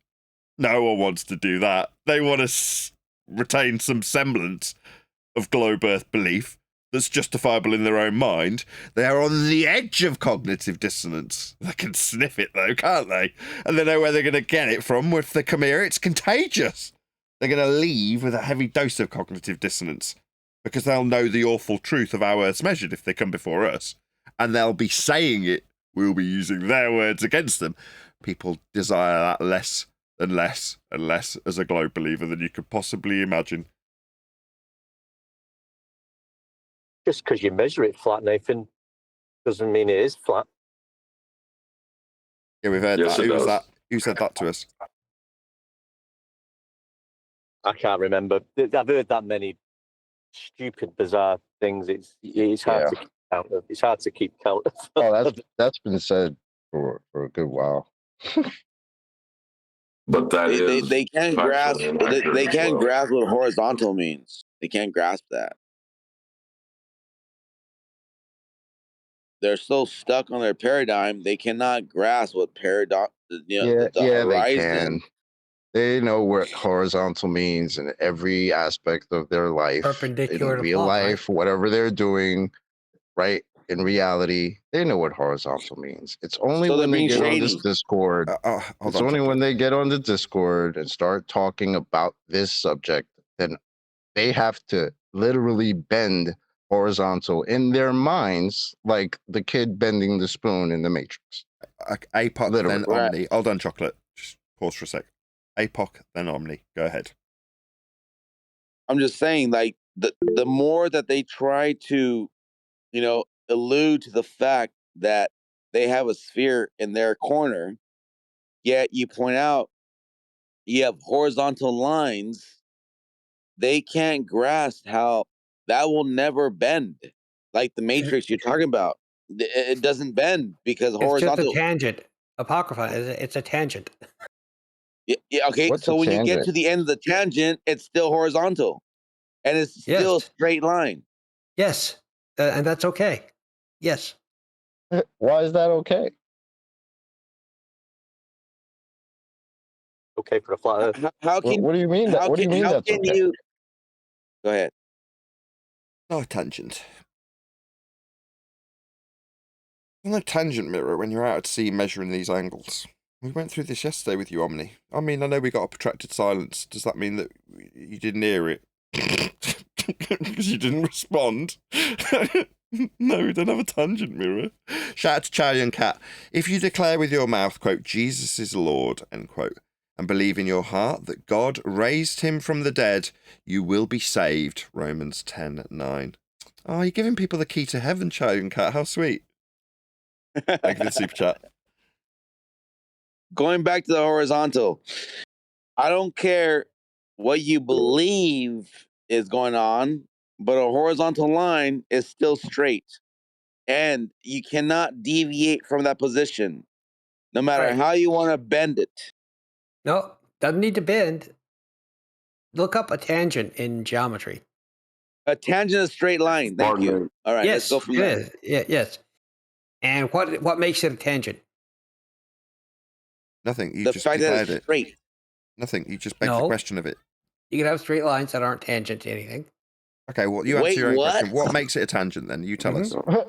You want to define Hold tangent, on, brother? Chocolate. Hold on. He's asked the question. Now he can give us the answer. So what makes it a tangent? You tell us then. Go on.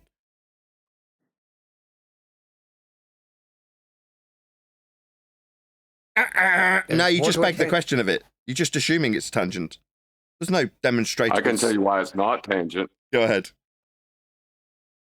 Well, eye level that you're claiming to curve is the baseline or the adjacent of the angle you're going to form where surface level appears to meet the sky.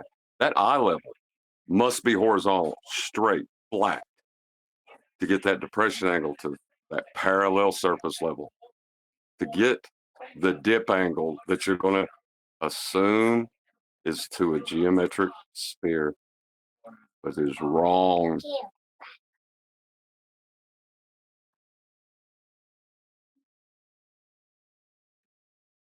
So yeah, assuming tangency is just that. Assuming that you're firing off a line into the distance that's to a point below the surface level when extrapolation of a flat Earth parallel with surface level when measuring eye level. These axiomatic principles can't be violated by suggesting the surface level bends, which is where this ends up. Exactly, because at the end of the day, it's still a straight line, and Yes. they can't grasp how a straight line doesn't curve. They don't. No. They It's like they're trying to fight absolutely a doesn't straight curve. line with another straight line. It's weird. I Go don't ahead, Omni. understand it. Just 1 sec. Go ahead, Omni.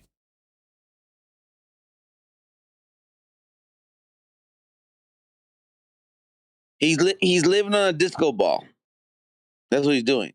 No. All it means is you don't understand the globe, perspective, the globe model. No, we can absolutely have a. We thoroughly understand. Hold on. We thoroughly understand the paradigm. Okay, just don't latch onto the ad hom. Can I see that model? Everyone chill. Don't latch onto the ad hom. I'm telling you, you don't understand. It wasn't his point that he was about to make. Just let him continue. Go ahead. Can you steel man? Talking to you, Can Omni. you Go steel ahead. man the tangent line, Apocrypha? In your position, you think okay, so you think that because you can establish a tangent line, which is a straight line, you think it's curving. So welcome to disco ball Earth. That's No, what you believe. That's not a steel man. That's So, incorrect. no, wait, hold on. The I'll still moment man that your you argument and I'll destroy it. No, go ahead, John. No, go ahead, John. no. Go ahead, Omni. You've got Apocryphon. You feel free. Carry on. If you think that you can take a straight line, which is a tangent, to a position over the horizon, and then let's put yourself to that position way at the end of the horizon, you will still have to calculate a straight line. So at your point, what I'm telling you, Apocryphon, very simply, is you do not understand the globe claim, the globe model. Your understanding of it, it's very clear from what you're saying that you don't get it. And your attempts to steel man it. How about instead of telling Everyone step off. so that you Okay. don't- Right, stop. Everyone stop and shut up. It's the second time he's tried to go through it because you're latching onto him, suggesting he doesn't understand. He's going to explain why. He just isn't given the opportunity. Third time, Well, Omni. Try again. tell him My to bad. get I'll to try it, and keep man. him off you.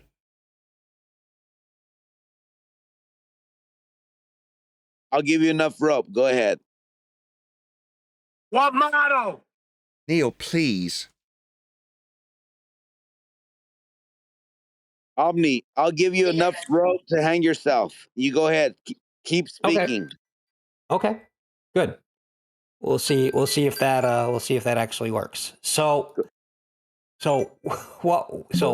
when you can establish a tangent line from a curve, right? That is in fact what makes it a tangent line.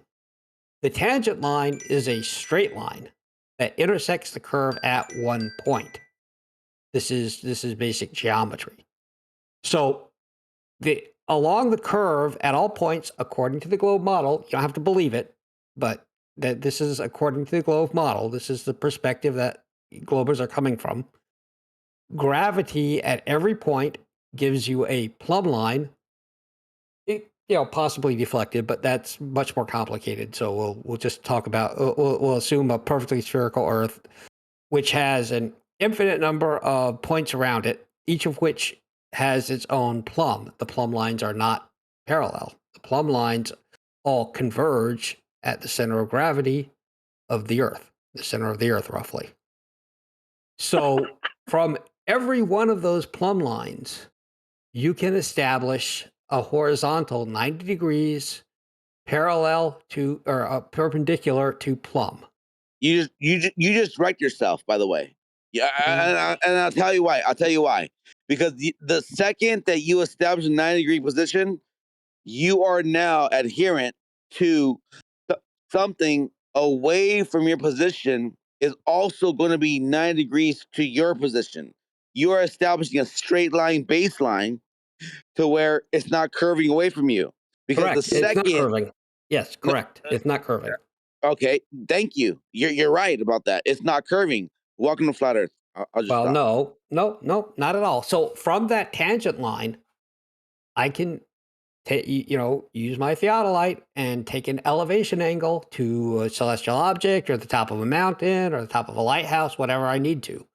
You just agreed that the moment that you took these positions along a baseline of a 9-degree position from your standpoint, from plumb, yes, then you are no longer on a sphere. You are on a place that's going to be a planar position, right? because you're deriving the angles. It is what is called a tangent plane. All right, if you're going to tangent plane. Okay. Let's say this. Omni. Let's say you have a tangent plane from your position to your target that you're shooting. No, the target is above the tangent plane. Okay, so let's go beyond that. The person looking from the other side back to the original position. You are not going to have a curvature because you are both establishing a 90-degree position that establishes a baseline to where you can measure the angle to begin with. So what did I say? Yeah, I do. What did I explain to you originally about the globe model and 90-degree or vertical lines. What did I explain about that? Can you repeat what I said roughly? Well, you try to say that it's just hitting a tangent, and that No. suffices. What I said about vertical lines, plumb lines from each position around, or use a circle if it's easier for you. I don't think you spoke further by that. I don't know. I did. Yeah, no, Say it I again. did. Say it again. But if Okay, you post the line so to in the Discord, globe you can model, make comments. That is to say, you can, just they won't imagine the hear Earth you as a commenting, circle John. because it Feel will be free. easier. And every Well, from the center of that circle, He's leading APOC around. every in line that circles. you could draw that radiates That's what he's is doing. a plumb line He is- at the point where it intersects the He's- circle. So He's there got are plumb. an infinite He's number not been of vertical defined plumb. lines Been let that slip are all gravity in, plumb from right? that point on the We circle. should know gravity only applies on an But they're inertial not, plane. though. They can't They be. are. All No, they are. No. Come on, one more time. They can't hear you. Well, they're all. That he's been allowed to beg the question of gravity being in respect to a sphere, it's with respect to an inertial plane. He's been allowed to use plumb to get a vertical. He can't do that. Yeah, But he's what he's doing it also anyway. done is he's tied it all onto a tangent plane. So everything he's talking about is still taking place on a flat plane. He's just got an assumed ball dangling below it. Position to the other theolite on the other side of the hill, So because you're at the not. same listen, That's reciprocal zenith angles. That's a different. But listen. When you put a theolite on the other side of the hill, they're no longer 90 degrees to your position. Correct. This is why you guys, and when I say you guys, I mean a glober. This is why you believe that you can have two theolites set up on a curve to literally bullet point themselves to one another to make it 90 degree. This is where you're wrong. No, you don't get that though. Okay, Yeah, stop it. I. Where are you you're- getting so your 90 you're from? Still Hold on. misunderstanding. Go ahead, Omni. Just let him respond. APOC. The point is that APOC, that means if I stop. was to take Stop. a theolite on one side of the APOC, hill, please. Just stop. No, Okay, go you're ahead. saying you're wrong. You're saying you can't have his two theodolites with curves because they've got 90 degrees. He's explained to you that he's doing this on a tangent plane. And you've not acknowledged it, so he wants to presumably correct you, but you're just not stopping. So you've got to now let him. Okay, that's fair. So what you have there are two intersecting tangent planes. Each theodolite creates we're back its on mute in own Discord. You can give your tangent plane because each colour commentary theodolite over at the a top. different Feel free. location has a different It's plumb. complete garbage. Why has he been given a tangent plane? No. Why has he been Well, given okay, No, so a differential Why is he allowed drops to in give a model? vertical speed? What the fuck is going on? Is nobody paying attention?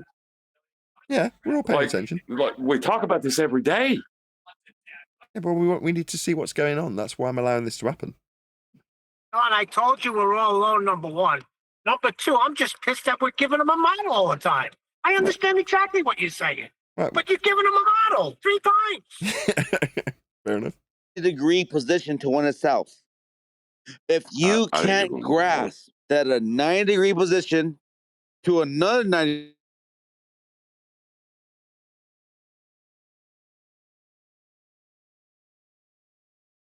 okay, I think I don't know. My bad. I got a phone call. Let me say it again. If you are saying that one theolite to another theolite doesn't have a 90 degree position to when it's to each other, then you are false. You are wrong. So they let's- will have that. So let's set that up and check the reciprocal zenith angles. And you know what happens when we do, and it shows a curve. No. You can't go there. What? No, Yeah, you can't go there. Okay. Hold on, Omni. That's your Why test, though. can't he? Because the whole point of reciprocal zenith angles are based upon an observation from one point to another and how something drops to your position optically. Now, it's not to say that it has to do with the curve of the Earth. It has to do the way things optically are going to drop down optically, just like like a corridor where you see doors in a casino, and way at the end, the top of the door will be lower to its position that you are standing next to, just like street lights on or street poles or whatever you want to call them, lamp posts, whatever. They're gonna drop optically, and let's say we built that on a straight, perfect, position. It's just the way things work optically. So Omni, Okay, stop a second. you're Stop a sec. invoking this. It's No, false. I'm not. He's You're already wrong Hold about on, that. just one second, Go Omni. ahead. Just one sec. Shout out to Goldie. Thank you for gifting the membership. Really appreciate it. Go ahead, Omni. Okay. So yeah. So very it's very clear that what theodolites measure is 100% not the perspective drop. The perspective drop is the angle to the target. Okay, that's it. It's just the angle. Correct. I agree with you. When you add up those angles that each one of them is shooting to each other, you discover that the plumb lines are not parallel. No. What you're not getting is that it optically drops to your position. So if you have something that is set up like two theodolites apart from one another, you're correct. Okay, you're going around in circles. And by the way, you're going around in circles. Which one is it, Omni? Are you working on a tangent plane, or have you got reciprocating zenith angles? Which one is it? You can't have both. You're in contradiction currently. So no, you're not in contradiction. Exactly. You're not in contradiction. The angle of elevation that you're measuring is from a tangent plane. So the theodolite it's a straight line. Yes. And you measure up from it to get an elevation angle. Yes. I don't understand. What is this elevation angle you speak of? Can you define that for us? Yeah, from a baseline, it's the measurement up towards whatever target you have. So it's the angle between a baseline and the target. And they're both 9 degrees, right? So we need a flat Earth for this. Then. Elevation angles are not necessarily 90 degrees. No, they have to, because that's how you're getting the angle. You could only establish an angle from that 9-degree position. Just stop a second.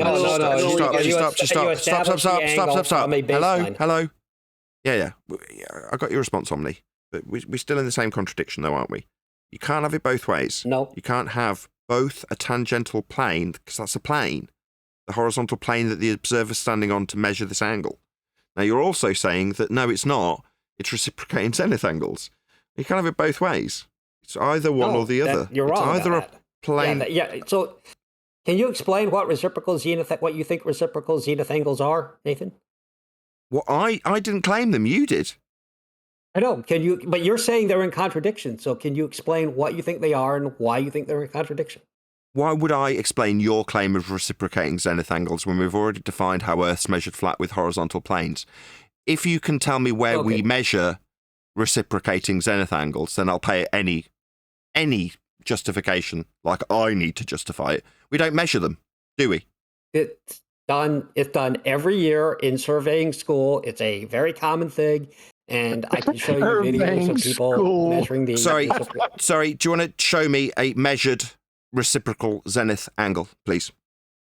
Well, I can't post in the... give me permission to post in the chat. So what's the measurement? What's it called? Give me permission to post in the chat. You just need to say it verbally. Tell me. The angles are always greater than 180 degrees, which means we're on a curve.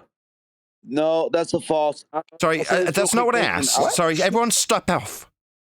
Where do we measure this with respect to Earth? When's it measured? Who's measuring it? What's the measurement called? You can give me that verbally. Yes. So, although it's going to be a little bit difficult for you to conceptualize vertically. No. Verbally. So Omni, hold on, just real quick. I'm going to cut you off. I'm going to say this real quick. That angle is pencil whipped, and if you're not going to agree to me right now, then you're just a liar in the chat right now. Because I'll tell you right now, that whole premise of it is a pencil whipped mathematical calculation. So if you were to take an angle or something, you're going to include this assumed radius drop to your position. It's a pencil whipped calculation conclusion. If you are going to disagree with that, then you are disingenuous and there's no point to even talk to you. Okay. Or All right, if you fair agree enough. to it, He also said that elevation angles don't have 90 degrees in them. You would fail third grade geometry. And I just put them all in chat. Sunshine. Exactly. So first Sunshine. off, all of that, I'm afraid. Not first of all, what is an elevation angle? An elevation angle is an angle measured from a horizontal 9 degree. baseline. Hold on. 90 degrees from plumb. Yes, the vertical angle is 90 degrees from plumb. The elevation angle is not necessarily 90 degrees. No, that's a lie. No. Get out of here. That's a fucking lie. You have an elevation angle of 30 degrees? Yes, you can, Apocryphon. I'm sorry. I don't know why that's difficult for you, but yes. You can have an elevation angle of 45 degrees or 46 The degrees. angle itself is derived from the 90 degree, bro. Oh, God. Can everyone stop a second? Stop. Go ahead, Quantum Eraser. What are you trying to get in? He said that elevation angles don't require 90 degrees. False. He doesn't know what an elevation angle is. He would fail third grade geometry. I have him in chat. Elevation angles, about 6 of them. You see that? Yeah, I mean, so when he's saying 90 degrees, he's saying the elevation angle has to be 90 degrees, which is dumb. That's what I'm saying. I'm going to say it's derived from your 90 degree position. So if I were 90 degrees to what? 90 degrees to what? You can't just say 90 degrees. 90 degrees to what, Apocryphon? To a plumb and level position. Yes, what are you not understanding? 90 degrees to plumb. Yes, that's exactly right. 90 degrees to plumb. Yeah, so if you say that, we agree. Yeah, yes. So we've got 90 at the star that you're measuring and 90 at your position. That's like a box, right? Thank you. Right.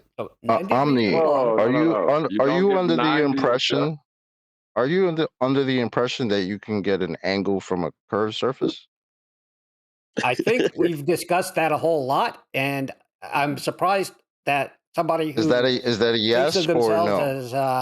It's a yes. No, is that a yes not with or a no? Baseline. The baseline has to be 90 a horizontal degrees. line. No. Yes, thank you. Everybody except Omni, shut up. Everybody except Omni, please be quiet. Right, just take us through it, Omni. We're measuring what with respect to what? Go ahead. Everyone else should be quiet. Oh, okay. I've done this several times. I'll do it again. So imagine I'm standing on a hill, which is a tall hill with a gentle curve. Okay, and I'm looking at a star overhead. Somewhere in my forward field of view. Set up my theodolite because I want to take an elevation angle to that star. The elevation, the theodolite has a plumb line and it has a bubble level, which gives you a horizontal baseline that is a tangent line, or if you want to make it a plane, a tangent plane. It is, and this is important, Apocryphon, 90 degrees to plumb. Okay, no worries. Now just remember, before we move on, just bear with me, Omni. Okay. So can you give us a citation, please, that says that an elevation angle measurement is a tangential line? Can you just give us a citation that backs that, please? Yes. Go ahead. And while he does that, I just want to everyone interrupt stop. this. We're not doing anything till we get that. Okay, that's fine. Where's the citation from? It's from Surveying and Fieldwork. Surveying and what? I'll put a link in there. Don't you worry. What's it from? Surveying and what? Field work. And it's defining an elevation angle as tangential, correct? Yeah. Now I can't post in the chat. So Someone took away Send my it to me, ability to Omni. post in I'll the post chat. it in Skype. Send it to me. Send it to me, Omni. I'll post it in Master B for you, so it can get put up on screen. No, go ahead. I gave you the role. Uh-oh.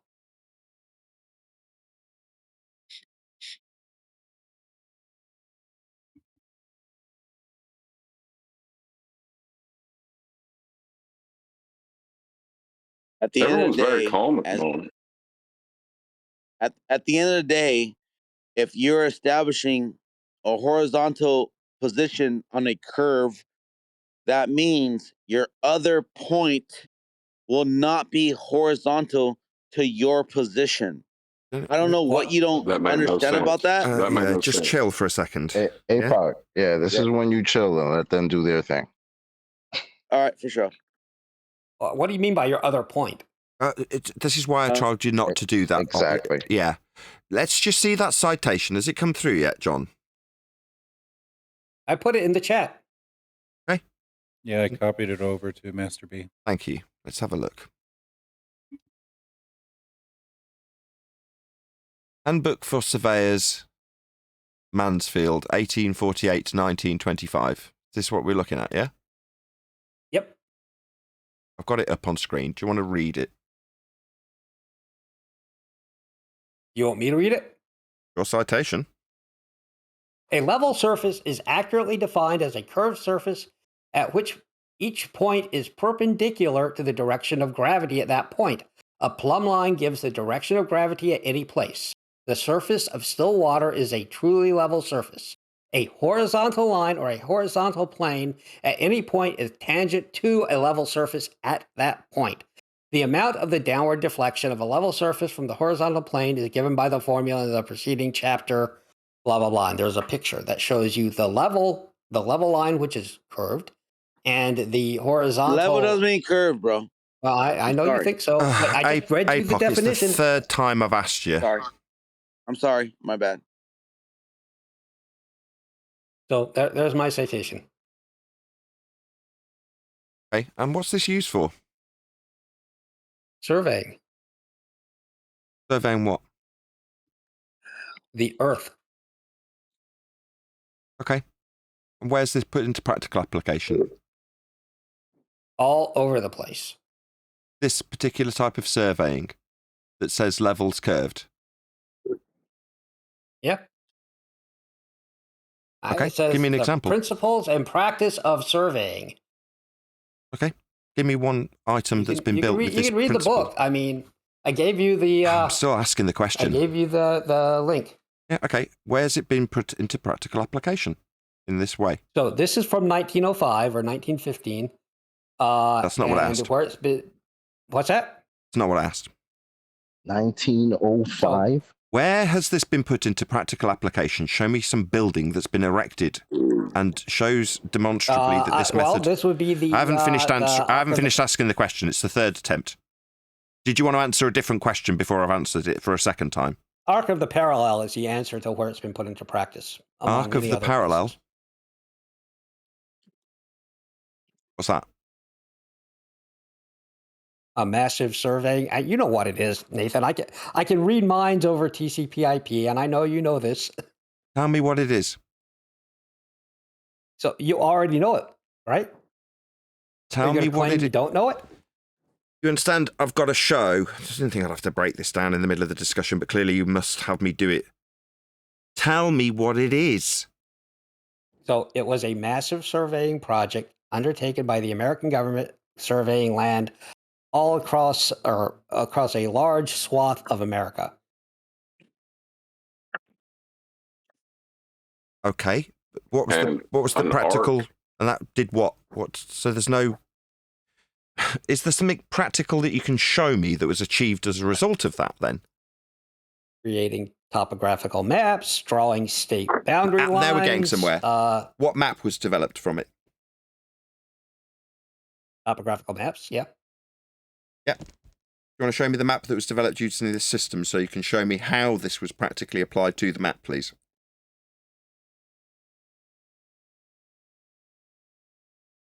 Specifically a curved level. So as I pull this up, just so we're clear, I can read your mind and I know what you're thinking. It's a special talent that I have. So you know full well what this is.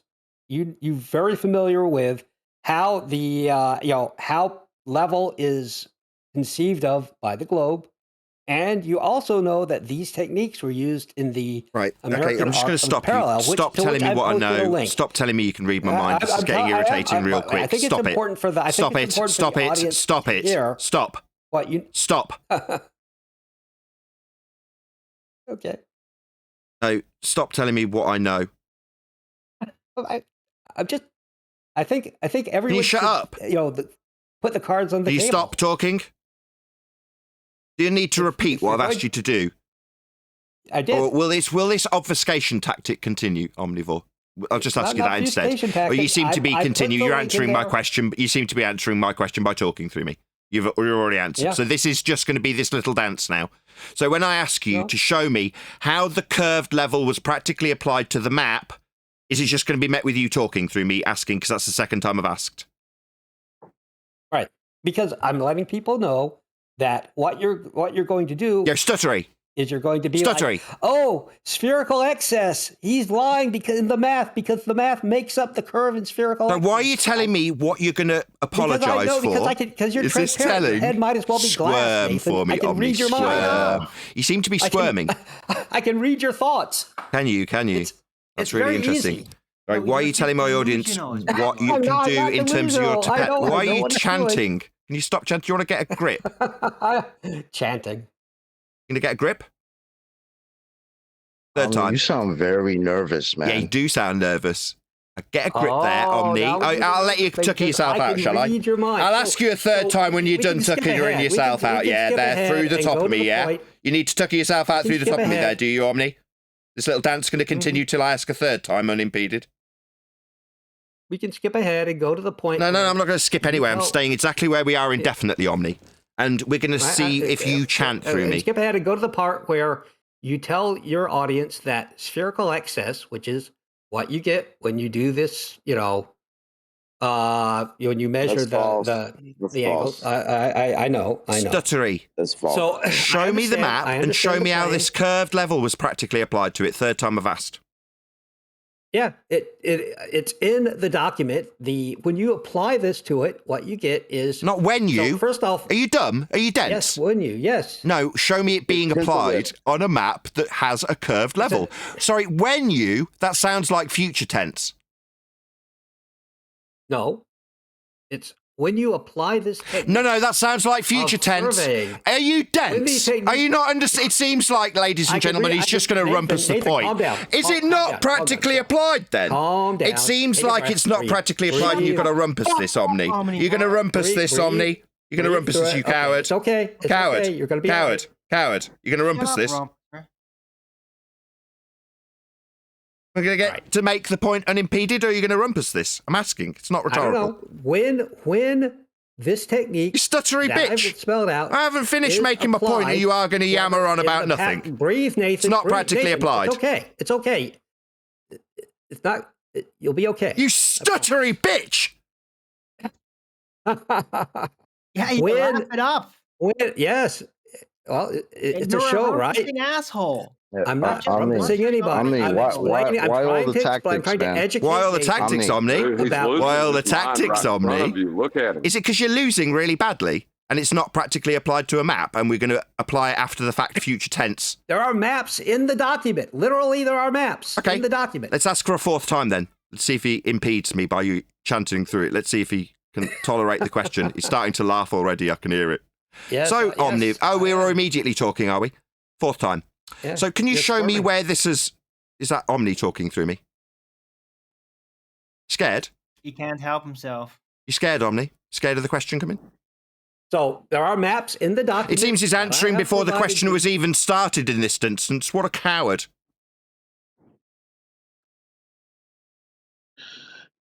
There are maps. Still on screen for my audience, by the way. I don't need any help, Apocryphon. You've been told 4 times not to do that. No, it's not practically applied ever. There is no curved levels applied to maps. This is total bullshit. You fail. Okay, so that's not true. Show me where fourth time's a charm. Fifth time, my bad. Where this In curved the level. Oh, he's document, chanting you through me. asked for a Tactics, citation, and I tactics, gave you a tactics. What a coward. Maybe if you obfuscate it for the fifth time there, Omni, you won't get asked for the fifth time because you've just suggested the curved level is applied to maps. Fifth time I've asked. Yes. Can you show me? I'm not going to get to the end of the request again, it seems, because you're a coward who's lost. Yes. No, I am. Stuttery bitch. So give me, you are a give me stuttery permission bitch. to Yeah, we post know. in the chat. Yeah, I'll I know post you the can pictures. stutter your way through me requesting. You show me where it's practically Give me applied some a curved level to a map. Yeah, It isn't. Give me some pictures. Give me the ability to post. Give me some pictures in the channel. what? Chanting space to stutter. Yeah. That doesn't really work for you, Nathan. It just makes you look mad. So, can somebody give me permission? Whatever you're doing not working for you. You guys are afraid to let you me think post doesn't pictures, work for right? That's why Nathan? you Are keep you taking serious? it away. Come No, on. you just You sound don't like do a clown. anything, Having a and then you nervous rumpus breakdown over over this every time question. Nathan says anything. That's what you've been doing the Yeah, last. can you show me where nonstop? Can you show me where a curved level is applied to a map, please? That's what I asked So I'm 6 going- times I'm ago. going I'm to. still Let me- asking, and he's chanting through it because his Let only me post in tactic the- is to put as much distance me post between in the this chat. losing point that I'm now making with him talking through me. So if he can put enough guff over the top of me asking him for a 6th time where a curved level is applied to a map. Show me. Well, let me post in the channel, and you'll see it. A curved level? Are you kidding me? That's what's on screen for my audience. This is what he gave us. Nathan, he's pencil whipping it, Nathan. That's what he's doing. What does that mean? Have you seen the chat? Have you seen this guy? That means that if you take an No, it's angle not. to a position and you pencil whip this assumed curvature to that point, that's what I mean by pencil whip. You then so let me break it down from a professional position. Wait a second. Stop. Curve level is level horizontal? No. So No. Wow. I read you the definition. Rumpus. I can read it again. Level surface. A level surface is accurately defined as a curved surface at which Yeah, I've each seen point is that. perpendicular to I've direction of seen gravity it. at that Yeah, point. we've all seen it, Oh, Omni. chanting. Yeah, we Plumb saw line it. is chanting the direction of gravity at Shut up. chanting at any place. Yeah, we saw it, The Omni. surface of Level still water is a horizontal. truly chanting level You surface. can't fucking shut your mouth. It's level horizontal. sir. We started this, so I.e., we started this. I.e., we started this is you chanting like a bitch through the top of QE to try and piss him off.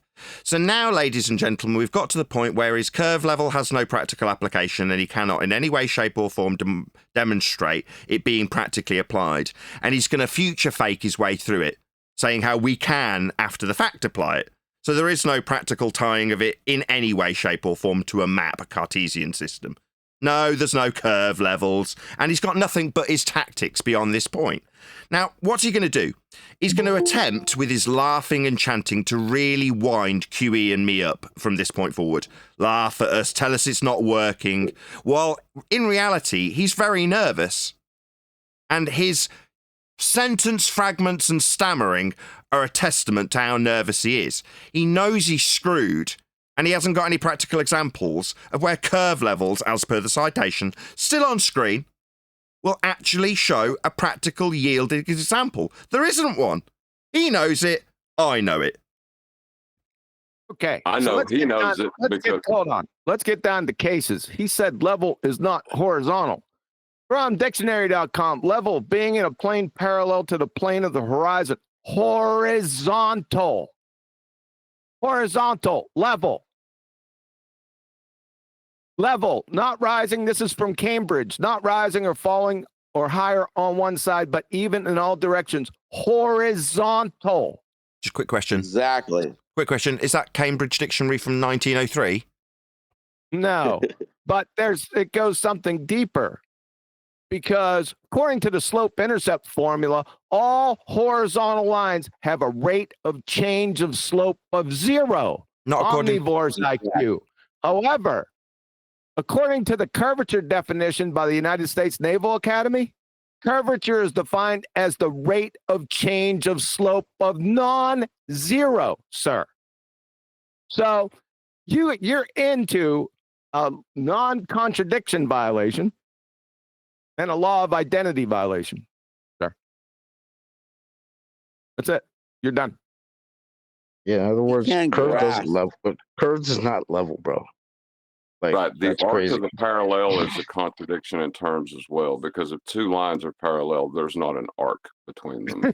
Exactly. Just so Exactly. you know that. That's And can we absurd. see That's that like, globe model you said about 5 or 6 times? Can you post that in here? I've been asking for it and got shut down for it 3 times. He asserted a model. Yep. Globe model. We'll get to gravity next. Hold on. Omni, if you were You to wanna take see the if globe you were to model. take a position, Hold Omni, on, if you were to take APOC, the delirious drunk shit that you now spew will be the thing he'll respond to rather than the long list of actual demolitions delivered to him by QE. Which do you think he's going to favour? He's going to address your drunk ramblings, isn't he? The easy option. So you're going to reconcile that horizontal and the rate of change of slope there, omnivore, right now.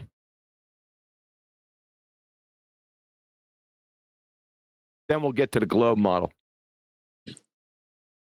We've dealt with your citation, Omni. We've given it due diligence. We've spent about 15 minutes of our time going through what you gave us and pointing out the law of contradiction, non-contradiction violations held within with a bendy level.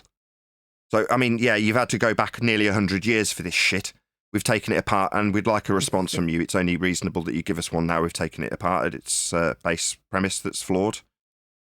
Let me know when you're done. I can address that. I was just done by asking you to respond to us taking a giant steaming shit on this that's on screen that's contradictory from about 100. Are you going to chant through me, you fundamentalist zealot bitch that's chanting through me after hand-waving what we've asked you to address? We've just taken a shit on this that you gave us, Omni. Okay. It's about 100 years out of date. I'm not asking you to answer me while I'm telling you that we've taken a dump on it. Do you want to respond or not? Or do you want to only respond while I'm asking you to respond? Is it only that you're capable of responding in the middle of me asking you? Dumbass. Communication, not your strong point, right? Knowing when people stop, and that's when you talk. Not your strong. Maybe protracted silences. Maybe long protracted silences so you can really piss me off. Only talk while I'm talking, right? Other than that, it's long protracted silences with you not saying anything, right, dumbass? Okay. So the law of non-contradiction is not the law of logic that you can apply in this situation, because the law of non-contradiction only works when the context for whatever is non-contradicting is the same in both conditions, X and not X. In this case, it's not. What's happening is there is a set of definitions, which is the surveying global definitions, that you take issue with and refuse to acknowledge, even though, like I said, I can read your mind. I know you're aware of them. So what's happening is, instead of having the discussion as to which definition is correct, you say, no, I posted from dictionary.org and it disagrees. Therefore, my position must be correct. No. Are they straight lines? Are they straight lines? Right. Which You lines? failed third grade intro to geometry. Are they by the straight way. lines? You failed Which ones? third grade intro to geometry. Omni, maybe you would have had something if maybe somehow you can show where curved level is practically applied. You had plenty of chance to do that, and you didn't do that. Instead, you decided to for the audience's benefit, when the sixth rendition has come from a secondary person, that's Chocolate in this instance, notice how Omni's little tactic immediately started up, and he started chanting straight through the top of Chocolate.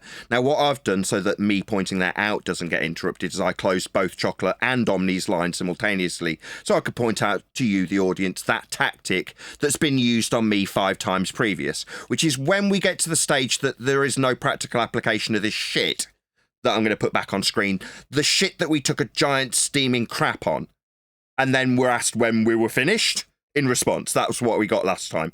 We asked him if he'd like to respond to us, pointing out the law of non-contradiction violation held within this crap on screen now, and he just asked if we were done.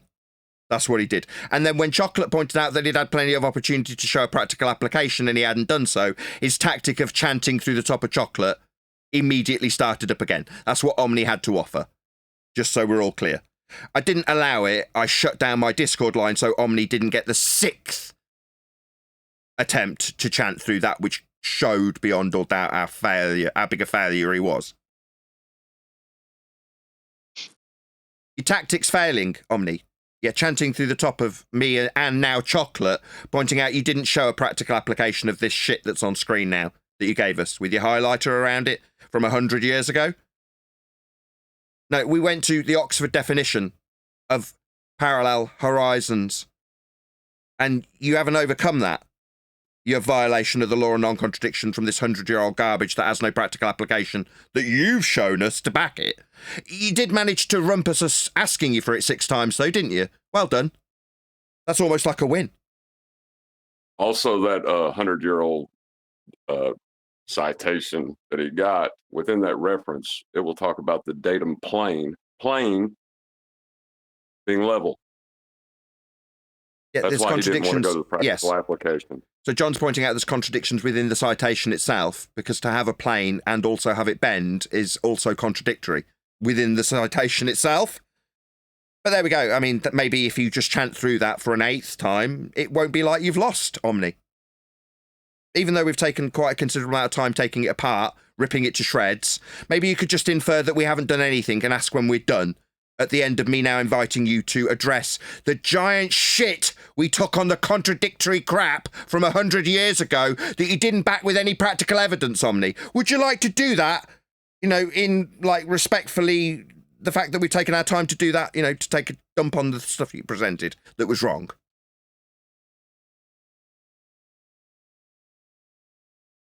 Or just the stony silence, I guess. Nothing but the obfuscation tactic then, Omni. Well, thank you for bringing to us. It was garbage, Omni, and it was completely incorrect. It violated the law of non-contradiction when you bent level. That was rather stupid. You had to go back quite a long time to do it, didn't you? Like 100 years? Amazing. It's amazing. So I put a map. I sent Bushel a map because I can't post to the chat for some reason. So you can take a look at that map. It's from the Arc of the Parallel, and it shows you how they determined the topography of a chain of locations. Is it pencil whipped? Is it pencil whipped? So I still don't know what that means. Okay, let me explain what I said, because so I've talked to many. APOC, why? Why you doing this? Because I've been in the field and I know what he's talking about, and I'm trying to explain to him how surveyors are going to take 5 to 10 shots to something at a distance, and then when they pencil whip it, what I mean by that is that they are going to account for a curvature mathematically that doesn't necessarily represent the actual thing at its position, but they are going to pencil whip it to make it. So by definition, no, these are not pencil whipped. Sorry, no, stop. Like I said earlier, APOC, right, what he's now going to do is go for the low-hanging fruit that you've just given him on a nice silver platter. No, what we need to see in this map is a practical application of bent level. So, now that we've got the map, show me the bent level and how it's practically applied to this map. But that's the point, Nathan. Shut up, APOC, or I'll frickin' mute you. Do not. No. Shut up! Omni, where does the bent level get applied to the map? Show me it.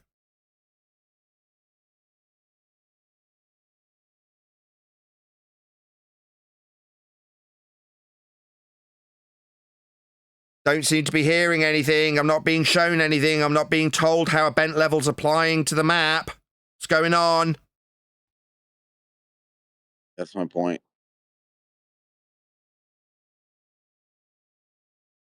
All I'm righty telling you, then. Nathan.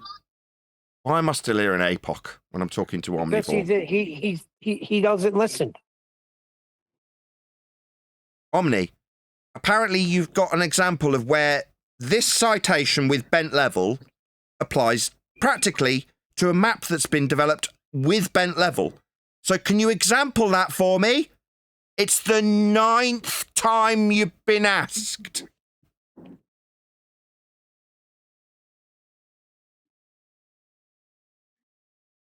Try your voice, APOC. I swear to God. I'm sorry, Nathan. I'm sorry. Don't be, just go on that's the mute. point. Please go on mute. APOC. That's fair. That's fine. Omni, 10th time. Can you show me where this map you've just offered has bent level applied to it in a practical way, please?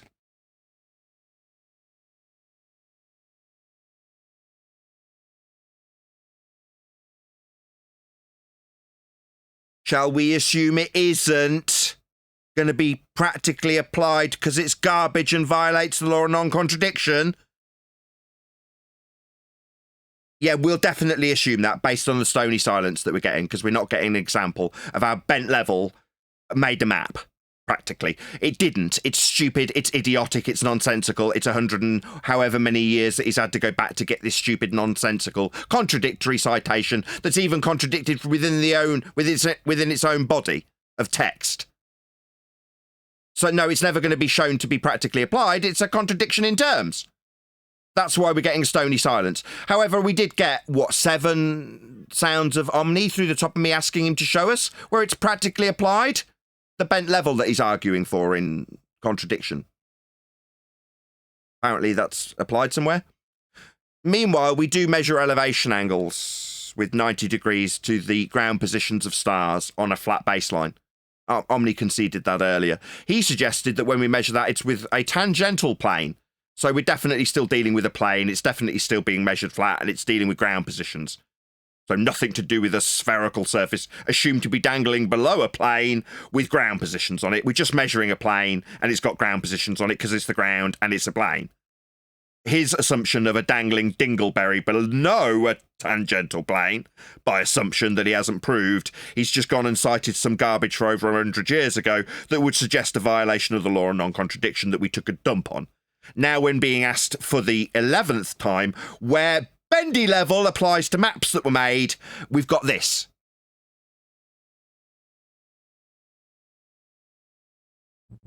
That'd be crickets.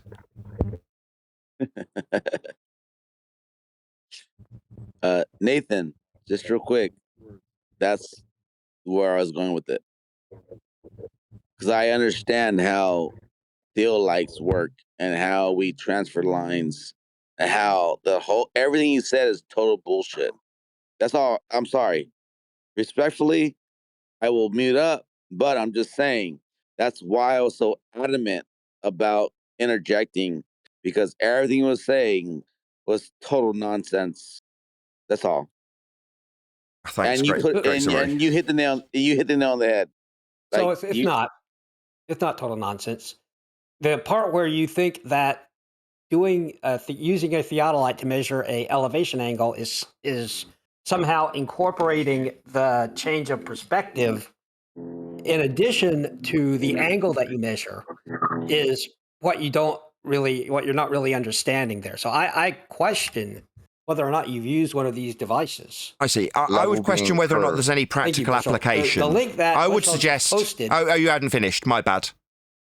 Oh, you had. So I would ask for a 12th time where bent level from your citation that I'm going to put up on screen now that you offered us this crap that we took a giant steaming dump on, where this has a practical application to a map that you suggested. Now, we got the map and we didn't get an explanation. We just got plenty of obfuscation. So can you tell me or detail where bent level gets applied to the map that you suggested, please? 12th time I've asked you.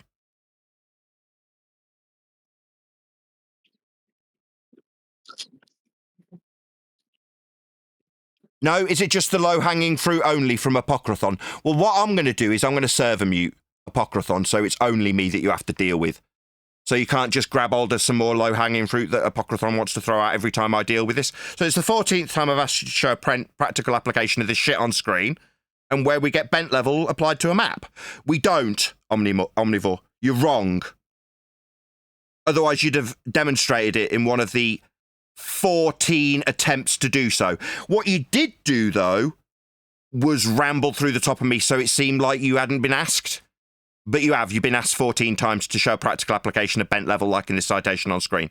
It's shit and wrong and contradictory, Omni. I'd just like you to concede that because we've taken quite a lot of our time out of our day to do that with you, lest you be described as a liar and a bullshitter, only here to deceive me and my audience. Is that what you are, Omni, a liar and a deceiver? Or are you going to acknowledge this shit that we took a considerable amount of time out of our day to take apart in spite of your incorrect assertions that went along with it, that didn't come with a practical example because you didn't give us one in 15 attempts of being asked? You did become very rude and start talking through me in defeat, though, didn't you? And Chocolate. Can you maybe apologise for how you chanted your shit through the top of me and Chocolate in defeat? Told us how it wouldn't work out for us. End quote you. Do you remember you telling us it wouldn't work out for us?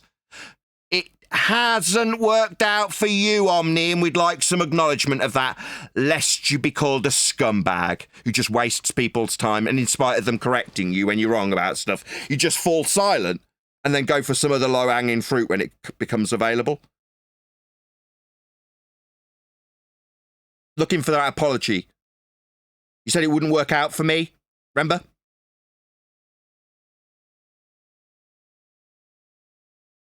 No, just the stony silence when I point out that there is no practical application of a bent level like on this citation that you gave us. Still on screen for my live audience. 109 people watching you get an arse smacking there, Omni. So, what's your question, Nathan? Can you, 15th time, show us a practical application of the bent level in violation of the law of non-contradiction on screen for my audience now by way of connecting it to the map you said it was practically applied to, and I asked you about 15 times. It seems like even on this, the 15th attempt, he's answering me before I've got to the end of the question. He's just asking. Yeah, I'm answering your question. Before I got to the end of it. You ready? Okay. So the technique, so remember we started with a book that defines level surface in great detail from roughly the same time period. And the techniques in that book, and you can look at the whole book, it's online, you can read the book. So that book is used in large surveying projects like the American Arc of the Parallel and other similar projects all over the place. In fact, all across the globe, or I guess across the earth, we'll say. So the question is, how did they make those maps? So I sent Bushnell because I figure people might have a bit of difficulty using the interface. There's a place where the USGS has digitized all of the old maps. So I sent a map from like 1907 that was done with this technique, and it is a topographical map, meaning that it's got the topographical lines on it showing all the different elevations and the changes and everything like that. So that is how this technique was used. This technique, the technique that's outlined in the book that I posted when I was first asked to give a citation, is the technique that produced these maps. So and that's how it's used. That's not you showing me where bent level applied to that at all. So the place where curved level applies to that is in the technique of using theodolites and other tools like zenith telescopes and things like that to measure the elevation and the elevation of different points along their measurement path, along their surveying path. Okay, could you define elevation for me, please? Yeah, distance above sea level. Mm-hmm. So it's not the distance above bent level. Distance above sea level, mean sea level. If you you'll need the sea to be level for that then. So it's not bending. So your violation of the I law gave of you the non-contradiction we started continues. With the definition It seems like level. now he's lost. He's going to continue rambling. That's the violation of the law of non-contradiction that we've taken to you on several occasions prior to now. It seems this is now the second attempt for me to point it out. Second attempt. So we'll just count him off. Third attempt. Third attempt. He's just going to keep rambling through the top of me, it seems. His defeat is never going to be... His defeat's not tolerable, it seems. So no, that's the same violation of the law of contradiction that you've got with sea level in it, because you need sea level to be level as an axiomatic principle. If it isn't level, you don't understand. I don't know. Is that the fourth attempt? We'll just count them off. We got 15 attempts that didn't show where bent level applied to a map that was being made, and it's a topographical map. What, showing heights above and below surface level with respect to a level that's described with the sea. So that's not bent level then. So you haven't shown, as asked 16 times, where bent level applies. We've just got sea level. Not bent level, sea level. So it doesn't have a practically applied bent level to it. That's nonsense.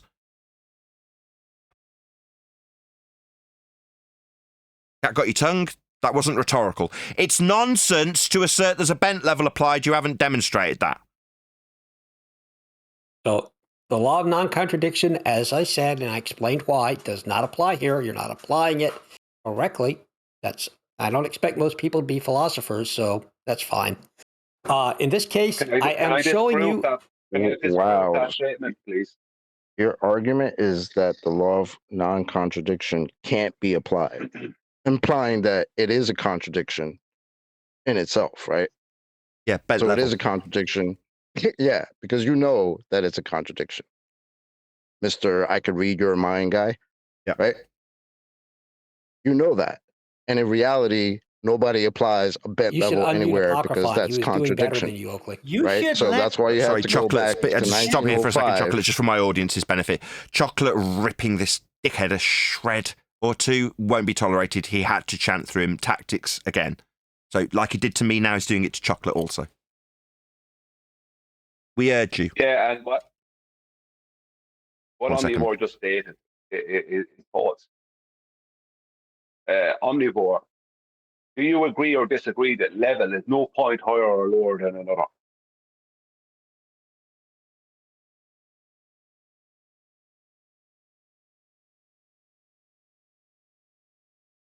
No, it won't play. It's only when we're taking a dump on his... He knows it's over, right? Yeah. He knows it's over right there. Because what he's claiming is that level is equidistant from the center of a sphere, which is three-dimensional. But no point higher or lower than another is two-dimensional. What he's claiming, it means that it's not, because every point on a sphere will have a drop value to every other point. Now that's not higher or lower than another. That's a drop value. But he's claiming that level is three-dimensional. But level is two-dimensional. Because he knows it's a contradiction. Yeah, well, nobody would argue. Nobody would say, "Oh, the law of non-contradiction doesn't apply here." You would say it's not a contradiction and tell us how and why, right? Yeah, but it's you wouldn't say, "Oh, that law." Like Omnivore, are you serious, man? Yeah, it's akin to within the discipline he's talking about. No, he's saying it's akin to Brian. He's saying it's like when Rumpus said the second law of thermodynamics, that's a law of nature, does not apply to the Earth. This law of nature describing that which occurs always without exception doesn't apply to the Earth. He's saying the law, you say, what does that mean? Something that always applies, of non-contradiction? Well, that doesn't apply here, where I've got an egregious contradiction. That's what he's saying. Yep. Yeah, but even the tools within the discipline he's referring to, right? The water level, and they use spirit levels too. They're all referencing level as a horizontal, including within the theodolite. So when they must level the theodolite, right? And when they do that, the level they're referring to is a horizontal. There is no curved level, doesn't exist. What he's talking about is a mathematical artifact that they add in after they've done their measurements across a horizontal plane. My bad, Brian. No, now something's just made a lot of sense. Level a curved line. Something's just made sense. It wasn't my mind he was reading. It was yours in the future, Brian. Yeah. See, the minute I asked him that question, no answer, because he knows it's over. Right there. There is one surveyor alive that can answer that incorrectly. Omnivore. Why would you say that the law of non-contradiction doesn't apply here instead of just saying that what you're saying, that level is bent, level is curved, is not a contradiction? Why don't you just tell us how it's not a contradiction? That's something we all know is horizontal, which is level, is not curved, because those aren't the same things in reality. Bring us back It to was a reality, brother. Freudian shit. That's what It I'm was a Freudian asking you to slip. do. Hold on, Arwin. Go ahead, Omni. Sorry.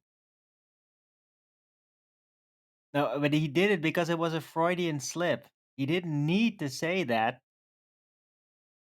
consciously, but he did it.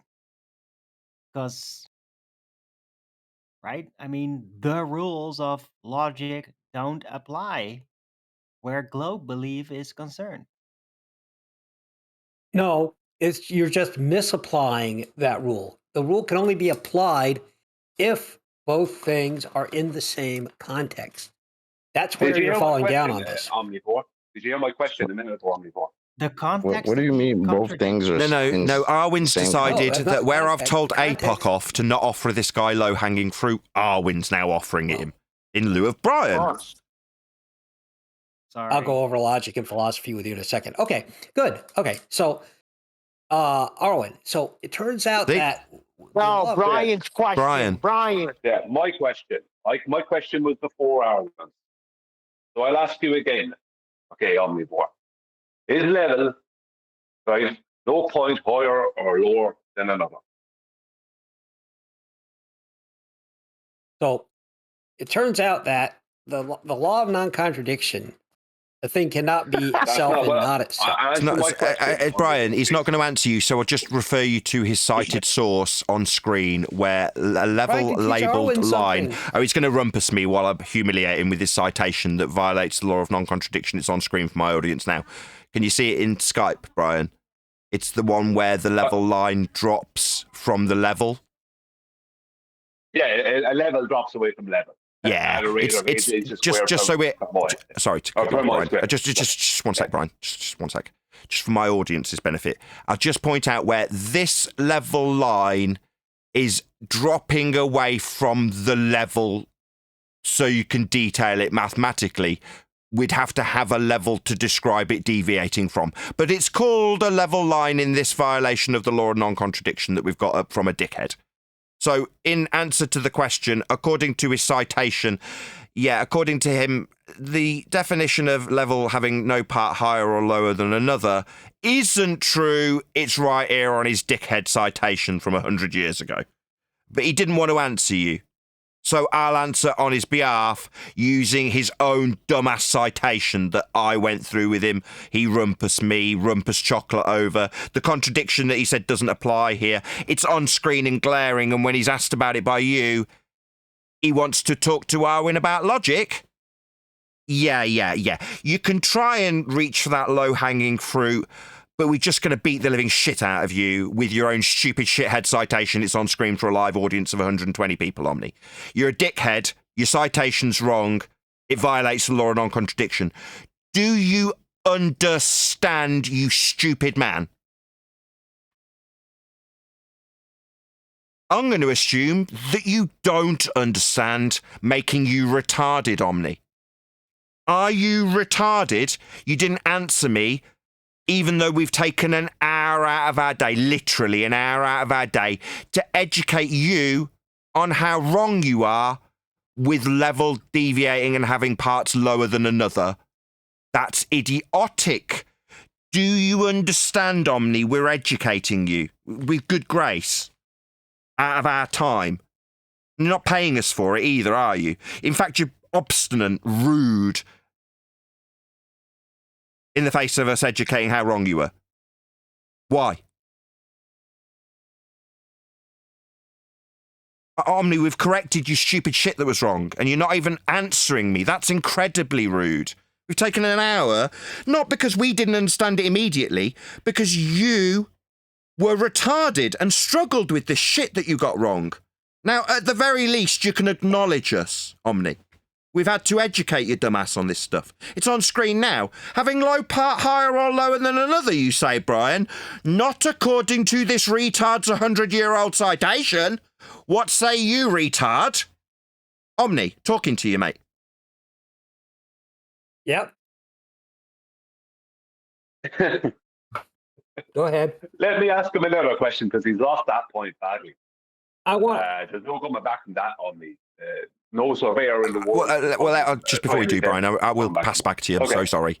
Can I take this level line that isn't level off screen now, Omni? This shit that we've dealt with, even though you didn't acknowledge it. I'll take it off screen now. I'll stop poisoning my audience with this batshit insane contradiction, can I? Yeah, I'll take it off screen, shall I? Probably good. Yeah, it's probably for the best that we take your shit off screen. Yeah, it's probably for the best that you shut your dumb mouth now. We're done with this garbage that poisoned everybody. Probably best if you shut up now, Omni. Probably best we take it off screen, right, Omni? Probably best we take this shit off screen, right, Omni? Understand what it means. Probably best we take this shit off screen, right, Omni? He's saying you don't understand what it means. No, we all understand what it means. It means that you're wrong and your citation is a contradiction. That's what it means. And you know it is. Yeah. Which is what makes it even funnier. So let me get it straight. Did he just insult me by telling me that I don't understand when I've taken an hour of my day to educate him in his incorrect assertion? What a wanker. What a wanker. Let me get it straight, Omni. Did you just tell me I don't understand the violation of the law? I'll put it back up on screen for my audience, Omni, so we can see this labelled as level line falling away from level. Axiomatically insane. Your stupid shit that we've just taken an hour out of our day to correct. Now, you, in response to that, have had the disingenuous scumbag nature to tell me that I don't understand. No, Omni, you were wrong, and when asked to concede that fact, you have the gall to tell me I don't understand. That makes you a wanker. Wanker, I'm talking to you. You're about to be removed permanently, Omni. It's at that point, like with Hayuka. You see how he's permanently on mute and never going to come off it? That's going to about to happen to you. We'll see if you take your last words with joy or what you do with them. But it will be your last words. We've now identified you as a wanker. You've just told me I don't understand, even though we've literally taken an hour of our day to correct the stupid shit you put before us. I do understand how wrong you are, Omni.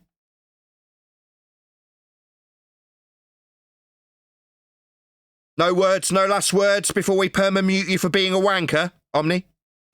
I posted, so I sent Bushnell a picture of linear versus nonlinear, so you could get educated on what that means when you're talking about linear miles. You should definitely look at that. And you should also read that book that I posted so that you understand how those techniques were used to make the map. You asked for the map. I gave you the map. I know you didn't really want the map, but alas, I gave you what you asked for. Is the map based off I bid you adieu.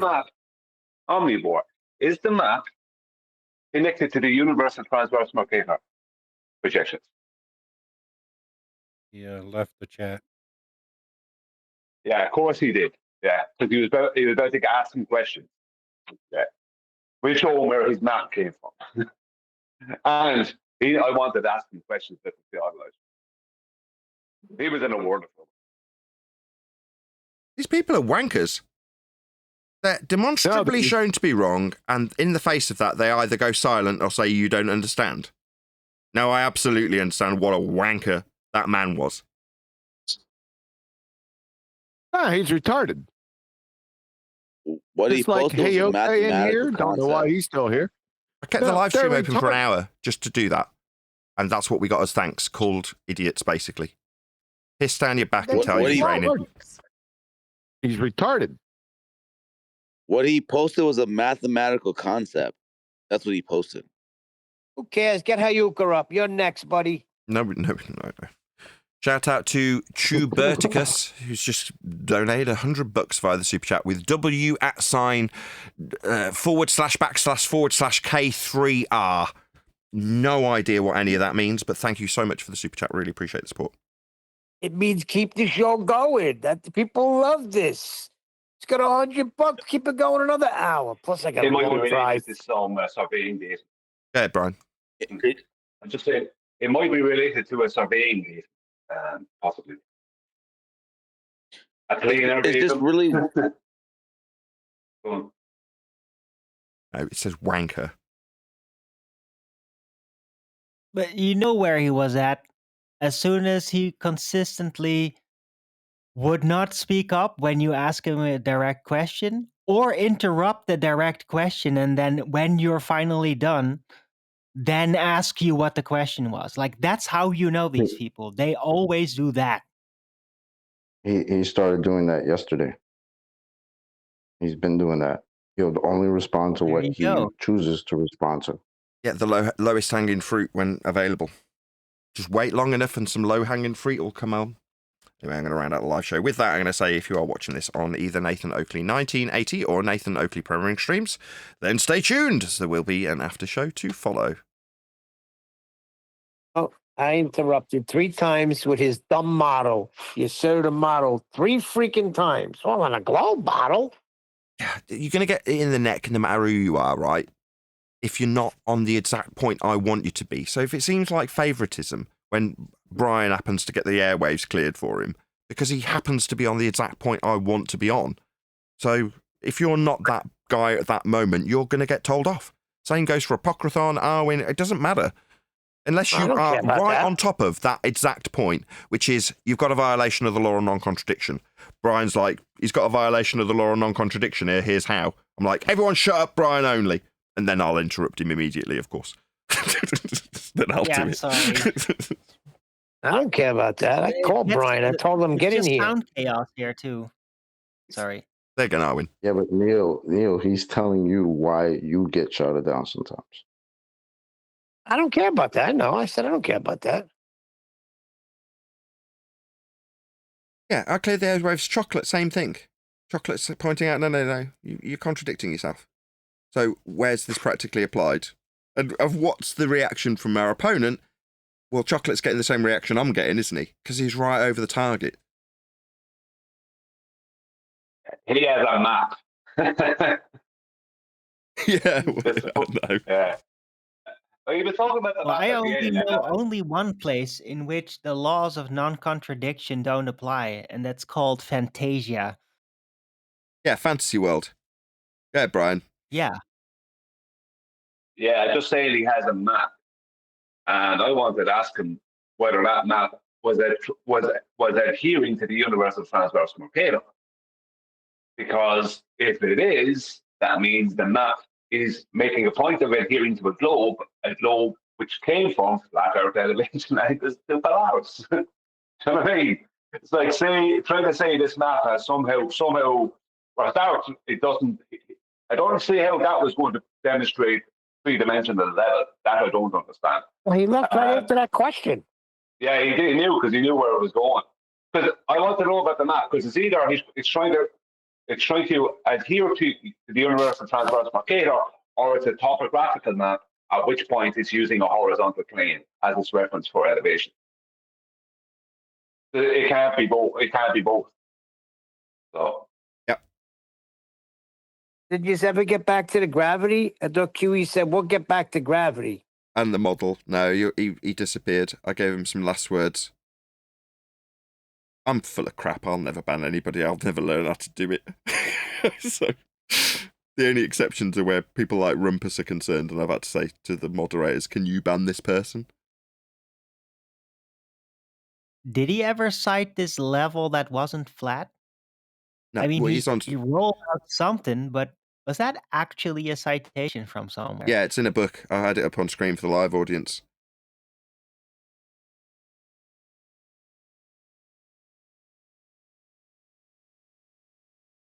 He's got what is basically a depression angle labelled as a level line.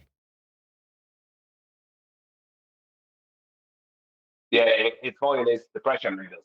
You can't have a depression angle at that point. Because what's it in relation to? Do you know what I mean? The joke. Exactly. It's violating one of the axiomatic principles used to describe the line that is the axiomatic principle, labelled as level, that is used to violate its own axiom. You're like, oh, but in their mind, no, it's just that the law of non-contradiction doesn't apply here. Well, does vertical exist within their paradigm? No, it can't. Vertical is up. They don't have no vertical. Well, of course, then vertical can be up or vertical can be down. The point is that the vertical is not part of their paradigm. They don't have a vertical because horizontal doesn't exist within their paradigm. Even them trying to claim a tangent plane, they can't claim it's horizontal. They can claim it's straight, but horizontal is a straight line that's at a constant orientation. Now, they don't have that orientation of horizontal, just like they don't have the orientation of vertical. So all elevations are verticals, right? All elevations are vertical heights above and below mean sea level, and mean sea level is a horizontal. Because you can't have a vertical height or distance above or below a curved line, because you can't have a vertical on a curved line. You can only have a vertical that's 90 degrees to horizontal. You can't. There's no point in having a straight line that's meeting a tangent plane at 90 degrees. That's not horizontal and vertical, and that's not no good to them either because it has to touch their globe. So it's a joke. There's other problems with it I could go into, but basically all elevations are verticals, whether they're above or below the horizontal plane. They're verticals. You can't have vertical without horizontal. And to determine elevations, you need two verticals for two different points.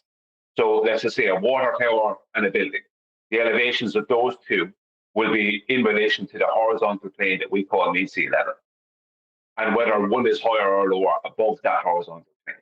Valleys and mountains have their own elevations as well. They have vertical heights above and below mean sea level. So, well, it depends. Not all valleys are below mean sea level, but some of them can be. But the point I'm making is, when they are saying level is a curved line, they're basically saying all elevations are null and void, because you can't have an elevation above a curved line. You can only determine elevations vertically above a horizontal plane of rest. Or if so, you which did, is proven by. Sorry, I was going to say, if you did try and square that circle, you'd be saying something like all elevations are described from this line I'm going to call level that's deviating from the level. Well, what they're going to have is, let's just say they have a water tower and a building 10 miles apart or 15 miles apart. They're going to have two tangent planes where there's a straight line meeting those tangent planes at 90 degrees. No. Straight lines are both. He didn't do that. He didn't do that. He allowed that to stand in contradiction. He didn't do that, but I'll just let me go through. Don't stop. What he's going to do is he's going to have those two straight lines meet at the center of the globe. But now he has the 2 points, right, where those tangent planes meets that curved surface. Those 2 points are not level with each other. Yes, that's what I tried to have him on. Yeah, that's so exactly no what I tried. What way he tries to square it, just 1 second. What I'm trying to say is, no matter what way he tries to square the circle, he can never appeal to elevations or distances or level or anything. There's no way out for him. Now, I'm sorry for that. No, it's all right. Stopping you there. I'm just trying to affirm that, which is where I tried to take him by having him define what an elevation angle is, and then have him define, not me, because that's where he tried to take it, what a reciprocating zenith angle was, to highlight that very contradiction. What he did try and get around it is try and get me to define what a reciprocating zenith angle was. That's how he tried to get around it when I tried to hold him in contradiction. I'm like, no, you'll be defining it. You can't have both. Yeah, why don't you prove my claim? yeah, exactly. Why don't you support this claim that you haven't even made? Yeah, he hadn't detailed what reciprocating zenith angles were, so he's like, well, do you know how to define them? I'm like, they're your claim. Well, you need to show me that you understand what they are. Okay, well, you need to show me where they're measured in reality. And so we go on. Yeah, well, I mean, if you go to claim, like, why are they called reciprocal? That'd be the first thing he'd have to. That'd be the first question I'd ask him. And they can't be verticals, because you can't have vertical in his paradigm. Yeah.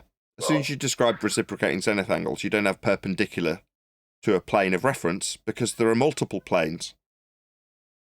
Every single point along the surface of that sphere is a new tangent plane. Yep. So you can't have a height measured. Exactly. That's where I tried to, as I say, hold him in contradiction. Now, he's smart enough to know where the contradiction in terms comes with tangential planes and reciprocating zenith angles. But most of the time, he'd just go silent the moment any contradiction or batshit insane assertions held in contradiction put to him. He just went silent. Well, a lot of what they do is they have two-dimensional diagrams with a two-dimensional explanation for something that works in that exact moment at that point, but they never relate it to anything else.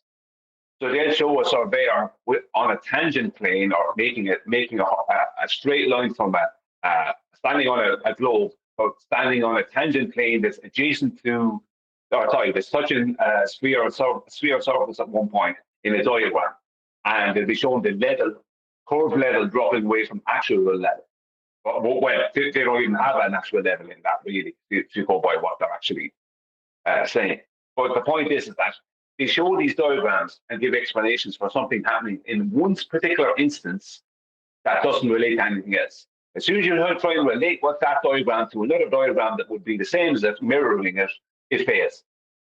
It's like their shadows plane concerning shadows. That only works in one instance in a two-dimensional fashion. It doesn't work in three-dimensional reality. And when you put two instances in reality together, it fails. So it's always the same with them. They just work off one diagram that is trying to explain something in one instance that has no relation or no relevance to anything else.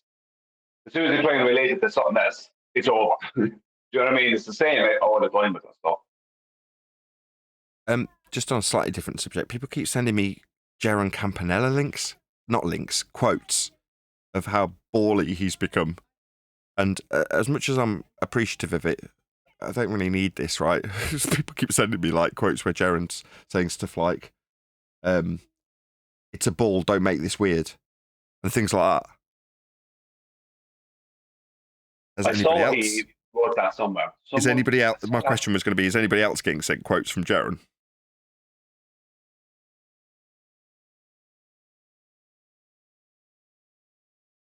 It's really big. Is that y'all said that already?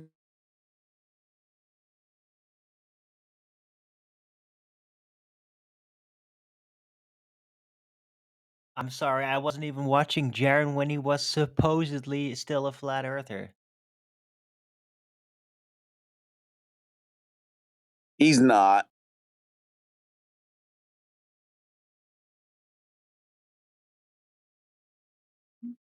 Well, he isn't now. He's a full-on globetrotter at this point.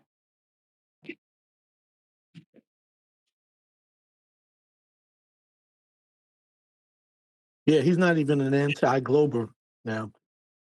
He is a glober. Right. He is a glurf. Well, he certainly seems to be a person that has a lot of trouble with logical consistency of argumentation. You know what I mean?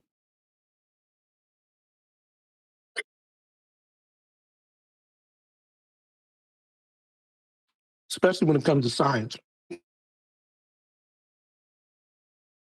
Oh, by the way, did you know that there's now like AI bots that are rolling out geocentrism with ether caused gravity and all that theory? Like literally, droids are now rolling that out.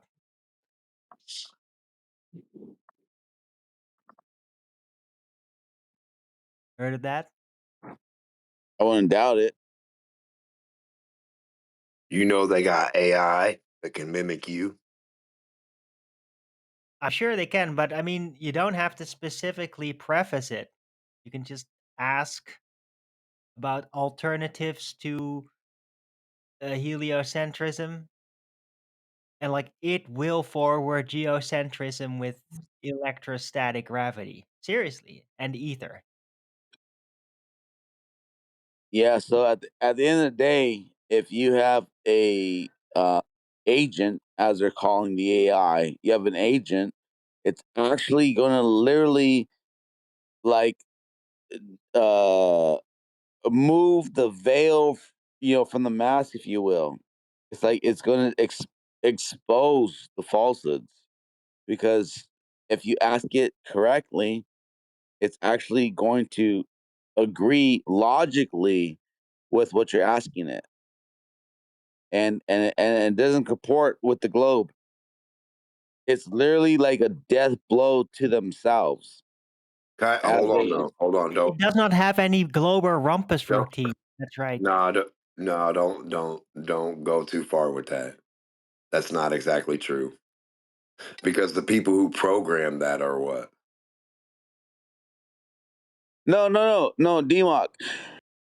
I mean, obviously, it's uploaded with data, but when you ask it questions along the line of, like, that would, I guess, what's the word I'm looking for? Negates its actual conclusions because of the data that's been uploaded to it.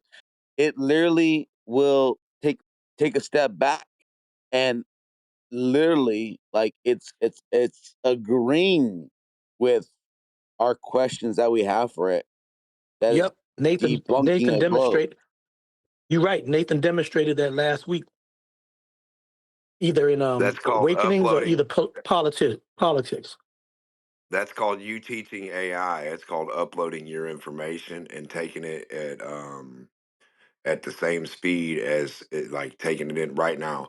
It's learning right now as it's taking it in. Like you don't see the learning. Like it'll talk to you about or say whatever, act like it's like, oh, I understand. Oh, you're correct about this, and it'll give you compliments and shit. But it's still, if you comprehend what, okay, so if you ask it about gravity, why would it not tell you, well, wait a minute.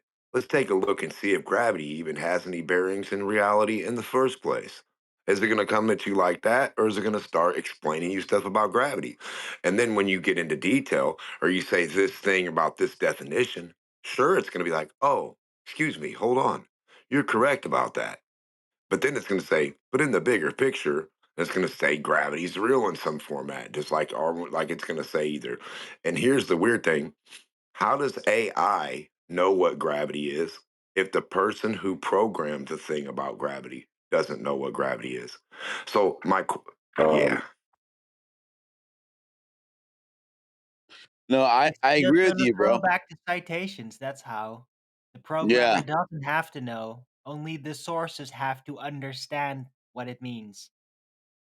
Well, that's what's kind of cool about the agents that are being placed, because they take that data and information, and they themselves are, like, literally, like, they're realizing our arguments, and they are addressing them themselves.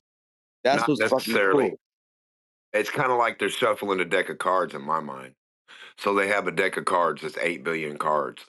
And every time you talk to whatever they upload, another card, another card, another card, and they get to shuffle those cards.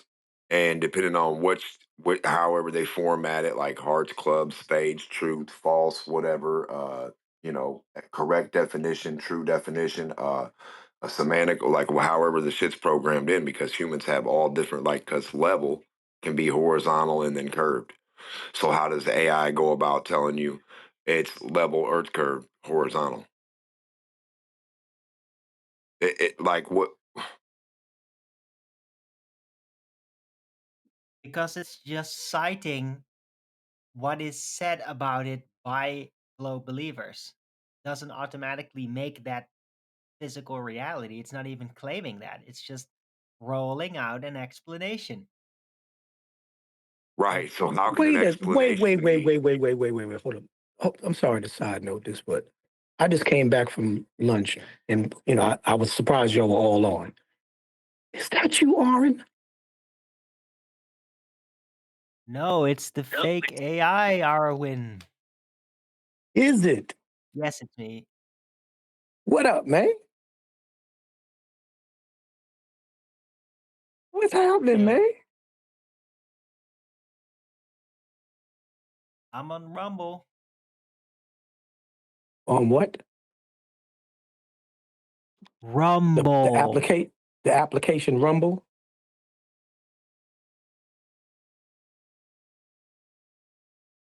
RUMBLE. Okay.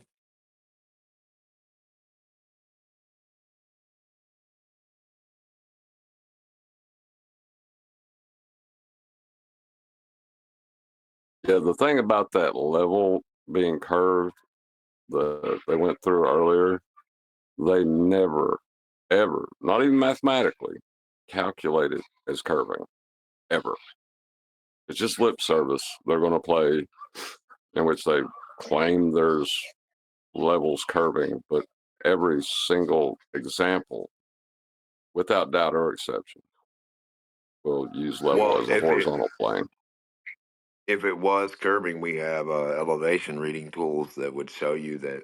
And the elevation tool would literally, if you put a marker on the tool and started rubbing it back and forth, it would show you accordingly. If you started moving it down, if you started arcing it, it would show you accordingly to whatever thing that you're on. It's supposed to read to whatever. So they're trying to prove that thing is reading somewhere to the center of gravity, which makes no sense, or to gravity. Because how can gravity Yeah. be somewhere if gravity is buoyancy up? So what gravity is that thing pointing to? The up buoyancy gravity or the down gravity? Right, but you don't get to keep vertical if you're going to throw out horizontal. You don't get to keep plumb and throw away level. It's like saying you can have heat without pressure or pressure without heat. You know, or it's Yeah, but literally, ridiculous. everybody's just looking for the far away amount. That's not. It's really not. They need the little dots, every little dot. Just the first couple little dots on the wall to the first couple inches. If you're not raising elevation horizontally this way, same as vertical, then their horizontal never becomes a vertical to them ever. That just proves it right there. You're not looking for down there some way where no one's standing and no one's doing anything and no one can see it, and no one can get there, and no one can be on it, and no one can physically touch the curving attribute of that. That's the most idiotic thing I've ever heard in my life. If Well, the Earth thing is is, curved, yeah. well, I was just going to say the concept of level, right, or the concept of horizontal could not exist if Earth was a sphere. There would be no reference to be able to describe it. Our geometry is based on planes for a reason. There are Earth measures. It's just it's how it is. Well, You I can't mean, break that just because you don't believe it. I don't think you wouldn't be able to describe it. I just don't think the attribute of your reality would be able to exist as it. It wouldn't show the function of, right? So the ground and water would So never you show think the you could have function of planar that. geometry without a plane? No. Listen to what I'm saying, brother. I'm saying right now, if Earth's flat, I can draw a unicorn on the wall. I can draw a big anything. I can do whatever I want with drawings. So to make lines and to imagine straight lines or curved lines, even though you're not on the aspect of that, that's not in contention. The mind is a wonderful thing. We can No, imagine all kind of that shit. ain't what I You said. see, Right, you're taking it to you said objects you you can cannot draw have a within horizontal line within a if we live Cartesian on a sphere. plane. Oh my God. You said we cannot have a horizontal line if we live on a sphere.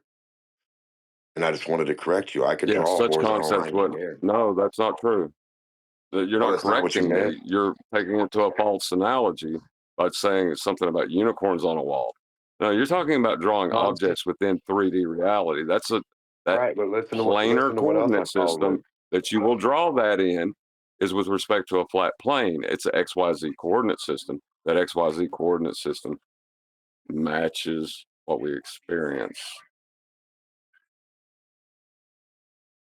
No, what all you anyway. It's no big deal. I'm just trying to say the Earth is the thing that would be curving, showing no horizontal.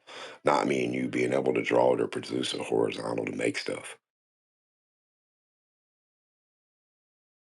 We can still level out the fucking dirt. Come on, man. I mean, do you understand what I'm saying? I'm not saying you're wrong in an aspect of things, but in a way you are, in a way you're not. It's all semantical at the end of the day, No, I'm really. saying But you're wrong. You're assuming that you can oh, have you're a saying horizontal on a sphere just by proxy of saying you can have a I didn't. horizontal Hold on a on. You sphere. didn't say on anything. You said if you live on a sphere, there's no way we can have horizontal. You didn't say if we live on a Right. sphere, there's no way the sphere we're on is horizontal. That's not what you said. If you just said it that way, I would agree No, with you the concept of 100%. horizontal would the concept of horizontal could not exist if Concept. we lived on a sphere A or concept vertical. isn't what you stand on. So stop saying if we stand on this thing, we can't make a concept of another thing. We can make concepts of Santa Claus and Superman, even though we don't stand on Superman. That was idiotic to Right, say. right, I'm saying. right. But we can't attach them to reality as a measurement. A Then can we? concept is a concept. No shit. No one attaches concepts to Is a reality. That's why I horizontal, is said horizontal and level a concept or a measure? I don't know what they are. Depends on whether you're using them at. If you're using them on paper, Or it's different than using them orientation. in reality on Earth. If you're using them against the dirt or the surface, it's a whole different idea of what we're talking about. If you're using them as a concept for conceptual reasons in art, that's different too. I don't know, man. Brian was about to Words are answer. fucked up. Horizontal and level are orientation, constant orientation. That's what they are. You ever pay I for know gas no and pull part's out without supposed to be. pumping? I know no part's supposed to be higher or lower than a horizontal line. And I know that if you say Earth is a ball, the Earth itself should not follow ever a horizontal line. I agree with that. And I agree that if Well, you what live is a on horizontal a line? flat Earth, Higher or I lower? agree That's that with if you live. respect to a plane of reference. What are you talking about then? Higher or lower? You don't have that, right? We live on a ball, so there is no higher or lower. What are you talking about? No. Hold on. The word if was right at the front of my sentence. Yeah. The word So if was right you live on in a front of ball, your if you live on a absurdity. sphere that has to follow the attribute of a sphere, the sphere can't be horizontal. That's really simple. There's no, I mean, I don't even understand what you'd be trying to argue with. You just be like, okay, comprendo. Now, when you don't live on a sphere, if you live Right. on a What's flat your plane, you can have curved dirt. You can have horizontal dirt. You can have fucking unicorn dirt if you want. Like I said, you can have Mount Rushmore with faces on it. But the water, while it's at I'm rest, about to say fundamentally you don't horizontal. understand what I just said, do you? You misspoke and now you're mad about it. Calm down. Right. Okay. Well, just tell me back what I said to you. You said if Earth's a ball, you can't have no conceptual horizontals. Did I say conceptual horizontals or measured? Which ones did you mean, brother? You didn't mention. What I'm Well, asking. first of all, You mean on Earth, the right? You mean horizon, against the the surface. horizon gives us the concept of horizontal. That's where we build it from. We see that.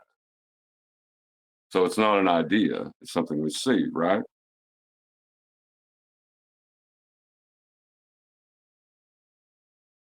The horizon doesn't give you the ability to draw a straight line back and forth on in the sand. What? No, but the horizon gives us the If I draw a orientation of that line, straight line. if I draw a Nemo, line the in the sand and horizon. I don't live by a horizon anywhere, I don't live on a beach, I don't live near water anywhere, I'm landlocked, and I draw a number one or a plus sign, both of those lines, depending on how I look at them, can be considered a horizontal line. They're no parts higher or lower than itself. It's just a straight line. Right. And higher or lower is with respect to a plane of reference. So what I'm What are asking you you, talking brother, what about I'm then? saying is, Why are you I keep never using flat Earth to saw a describe if horizontal you live on a horizon. ball? I don't get it, landlocked. man. So hold on, bro. What you say? Fuck, man. If I'm in a valley with hills and fucking dips everywhere, where's my horizontal reference that I grew up with and got born with? You know, those dips and valleys are with Nowhere. respect to something, right? Fucking nowhere. The dips and Nowhere's your valleys are answer. with It's really respect to something, simple. right? Hold on, Why are D-Mock. you always trying Hold to on, I'm sorry. I argue? just stepped away to get a coffee. You just want to just hear his response out, D-Mock? Okay. Right. If you're in a place that's got hills and valleys, those hills and valleys are with respect to something. We all understand that. It's like there is fundamentally something greater than just arguing with these ballers that has been missed, and it is the plane of reference. Now you have a plane of reference, which could be your eye level. It could be any parallel plane. But the plane of reference is that which is at your feet, 90 degrees to your vertical, and continues out ad infinitum. The idea that we could build such a concept and understanding is antithetical to a sphere. So that's why I say horizontal can't exist on a sphere. The idea of it could not exist. No, I agree with that 100%. And I think we are that reference, our equilibrium, our vestibule. I mean, you know, you kind of feel off balance. If like you're walking down or up a hill, you know that you have to like walk and like decline, incline. Like that thing does exist. The word incline or decline does exist for us walking up or down something. So Sure. it is in reference to the, yeah. Yeah, but you're talking about the inner ear, the vestibulary system, I think it's called. But we're talking about the actual Vestibular. measurement. No, I mean just for balance itself, brother. Just to have an idea of what, like, as a fucking existing human. Don't disagree. I'm saying in terms of Earth measurements, though, as opposed to our general perception of the world. It's like when people say, well, we don't spin, do you feel you're spinning? It's like, no. But the positive claim is that we are. Let's see some demonstrable evidence of that.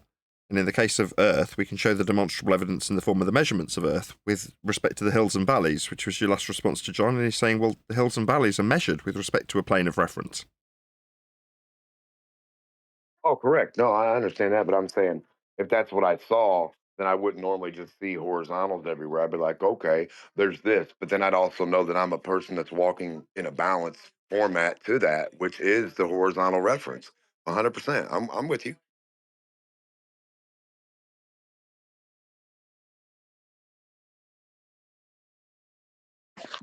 It's funny because I was just driving around with somebody, and he heard the conversation, and before you guys even got to that point, talking about how with the vestibular system and shit, like we have a balance that tells us how we're horizontal. He was saying it. He was, he's not involved with the conversation in any way, shape, or form. He's just like, yeah, why would people think we live on a globe where walking around all types of crazy ways when we have a system that tells us that? And then you guys started talking about it. I was like, look, say what you're saying. He's like, yeah, I don't even study this. I don't need to be a scientist or whatever to know this. It's just common sense.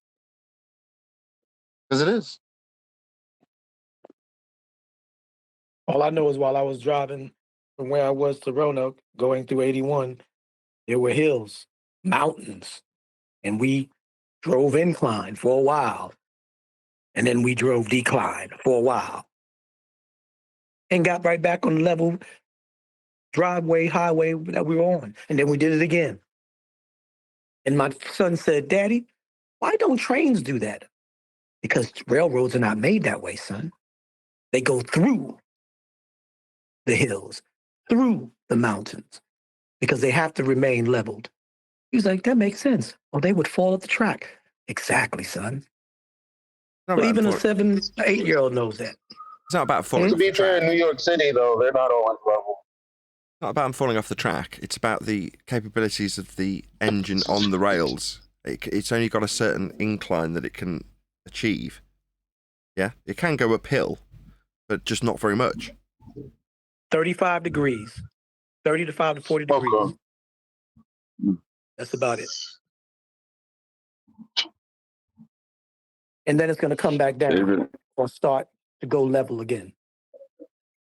this is a big secret quantum eraser let out of the bag a little while back, but in geometry, you use straight lines to define everything.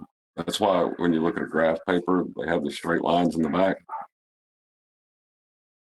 They don't really focus on them straight lines a bunch, do they?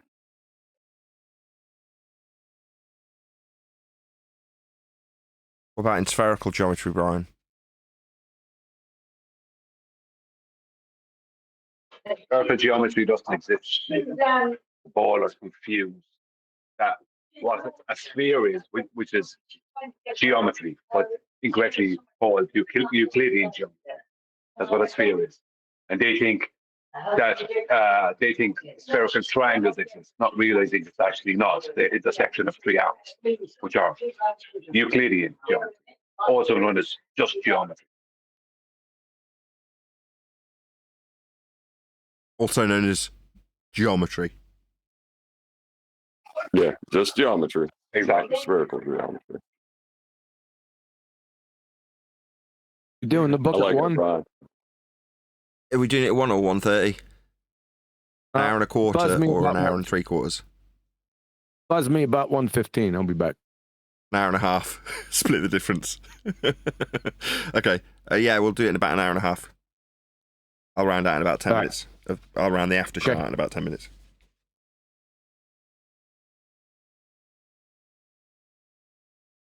I say something about bending straight lines. Yeah, feel free. Just to maybe give an example. When you have west to east, this is a straight line, right? But if you go along like a latitude, stay at the same latitude, then you're on a circle, equal elevation. So you're going a circle, but you are receiving it as a straight line always from west to east. I'm going to go with no, but maybe I'll. Relative to you, right? I wouldn't agree with that, but maybe someone else will. Go ahead, Brian. If you go in a straight line from your west. Oh, Brian, I'm sorry. Go ahead, Brian. I was disagreeing, but I didn't know if Brian would agree with him. I wouldn't know. He's mixing something up. The compass makes a tangent. The east-west on a compass is making a tangent to a circle of, let's just say, a circle of latitude. That's what it's doing. So you're not going east and west in a straight line. You're going around in a circle. If you're going to keep following east and west, you're going to go around in a circle. You won't go in a straight line. The compass, the point of the compass, you have north and south. That's a straight line between north to south. And you have a crossing line east and west. But that crossing line is a tangent to the latitude. So the north point is going to the center. The south point is going to the outside, and the east and west is a tangent line. It was just a point on that circle of latitude. That's how a compass works. Yeah, a tangent. So you locally at your place, you perceive it as a straight line. But if you go along the circle, then it's a circle. So that's the whole thing with horizontal on a sphere, I'd say. That's incorrect. No, because if you dead reckon a straight line, you will deviate from east and west. I don't know what you're talking about. Yeah. Now. When Brian says it's tangential, it just means though. It just means the line on the compass. So if you're standing with a compass and you've got north actually pointing north, then west and east will be tangential to that line pointing north on your compass only. Right, but that's magnetic north, east, and west, which is very different from celestial. It's the east-west. The east-west. There is no magnetic east and west. It's just east and west. Saying that. Sorry, there's something. I don't know what kind of rubbish Arwen's coming in with the way he's even talking. The east-west line on a compass is a tangent line to a circle of latitude. The point you're standing at, right, is whatever is determined in relation to the North Pole or the magnetic north. Same place. But the east-west is just a tangent line. So you can't follow that tangent line and keep going east or west. Just more cameras. Yeah, so when you move along the circle, it always deviates a little bit. It always changes its direction, right? No, you've only got one absolute direction to begin with. That's north. As you move, like as you move east or west, you are moving in a circle, but it's going to be a pretty big circle. Even if you're in close to the North Pole, it's going to be a big circle from your point of view as a small little human. So you're not going to outwardly notice the arc that you would follow. Yeah, that's just the same with the changing horizontal on a sphere. It's exactly the same, just another dimension. It isn't. There is no horizontal. It doesn't if you exist. see the center of Earth as north, and then you can't have horizontal changes. Hold on, with Brian. you. Hold on. Go on. You said Exactly the same. everyone just chill. dimension? Hello.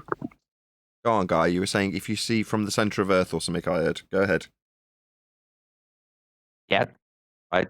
Just to build an analogy, and so just like with the compass, always pointing north, you could say, okay, on a sphere, there would be the plumb line always pointing to the center. So everywhere, as if you move for a bit, then the plumb line deviated a little bit, and with it, your horizontal also deviated a little bit.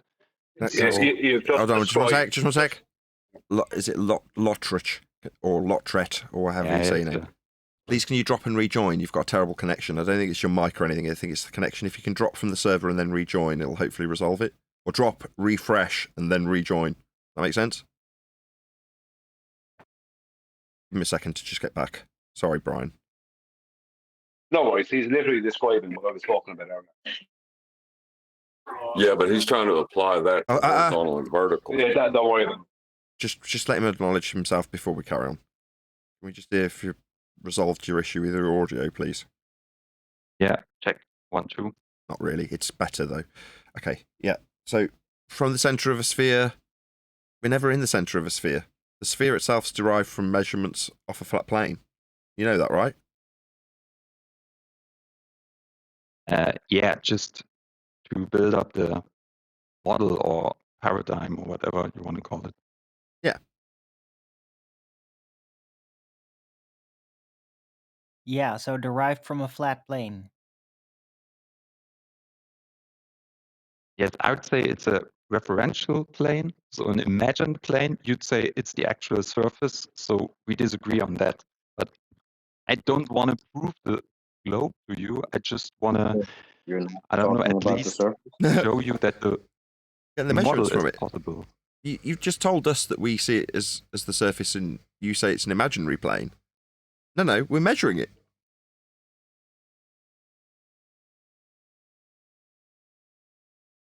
We're not measuring something imaginary.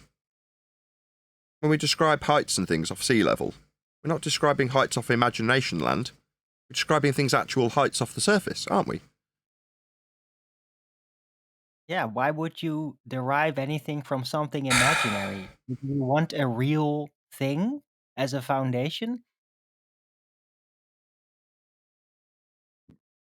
And use imaginary referential points lots of times. It doesn't mean that you can't apply them practically. But I actually don't want to go there. I just wanted to try to come up with this analogy between compass and the sphere behavior. I get that you don't want to go there. I do. You're saying it's an imaginary plane, and I'm saying no, we measure from it. Like heights. I exampled it with heights off sea level, surface level. Actual heights measured off the surface. Now you're like, I don't want to go there. I want to talk about east and west. Okay.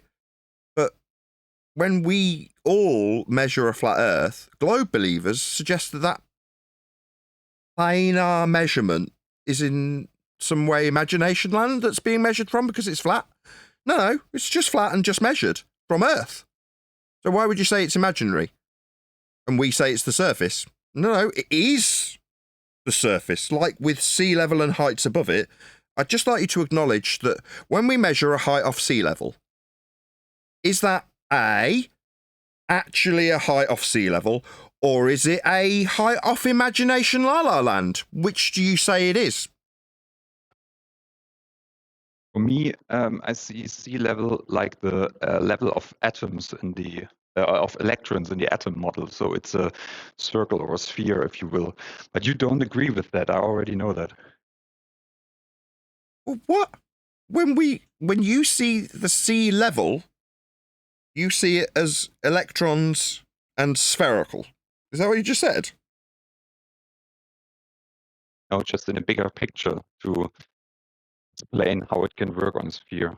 But yeah, I see. So when locally you take a it's small, flat but measurement, you just imagine that you're taking a flat measurement from a really, really big sphere, but at the microscopic level, by equivalent, we're just taking a flat Earth angle, for instance, off a really, really, really big sphere, right? you changed the topic. It makes no sense right now. I wanted to stay at the compass and geometrical topic. Now you're back to switching, so I'm fine. You want to go there? I have to leave work now, so yeah, that was it for me. Bye. Oh, no, it was on the same topic. You said we were inside the Earth dealing with a plane when we talked about north, south, east, and west. Has he gone? Okay. He said something about having to go to war. Fair enough. He was a polite gentleman. Terrible line, but fine. But even the compass requires a horizontal reference plane. To use the compass I wanted to talk about. It levels itself.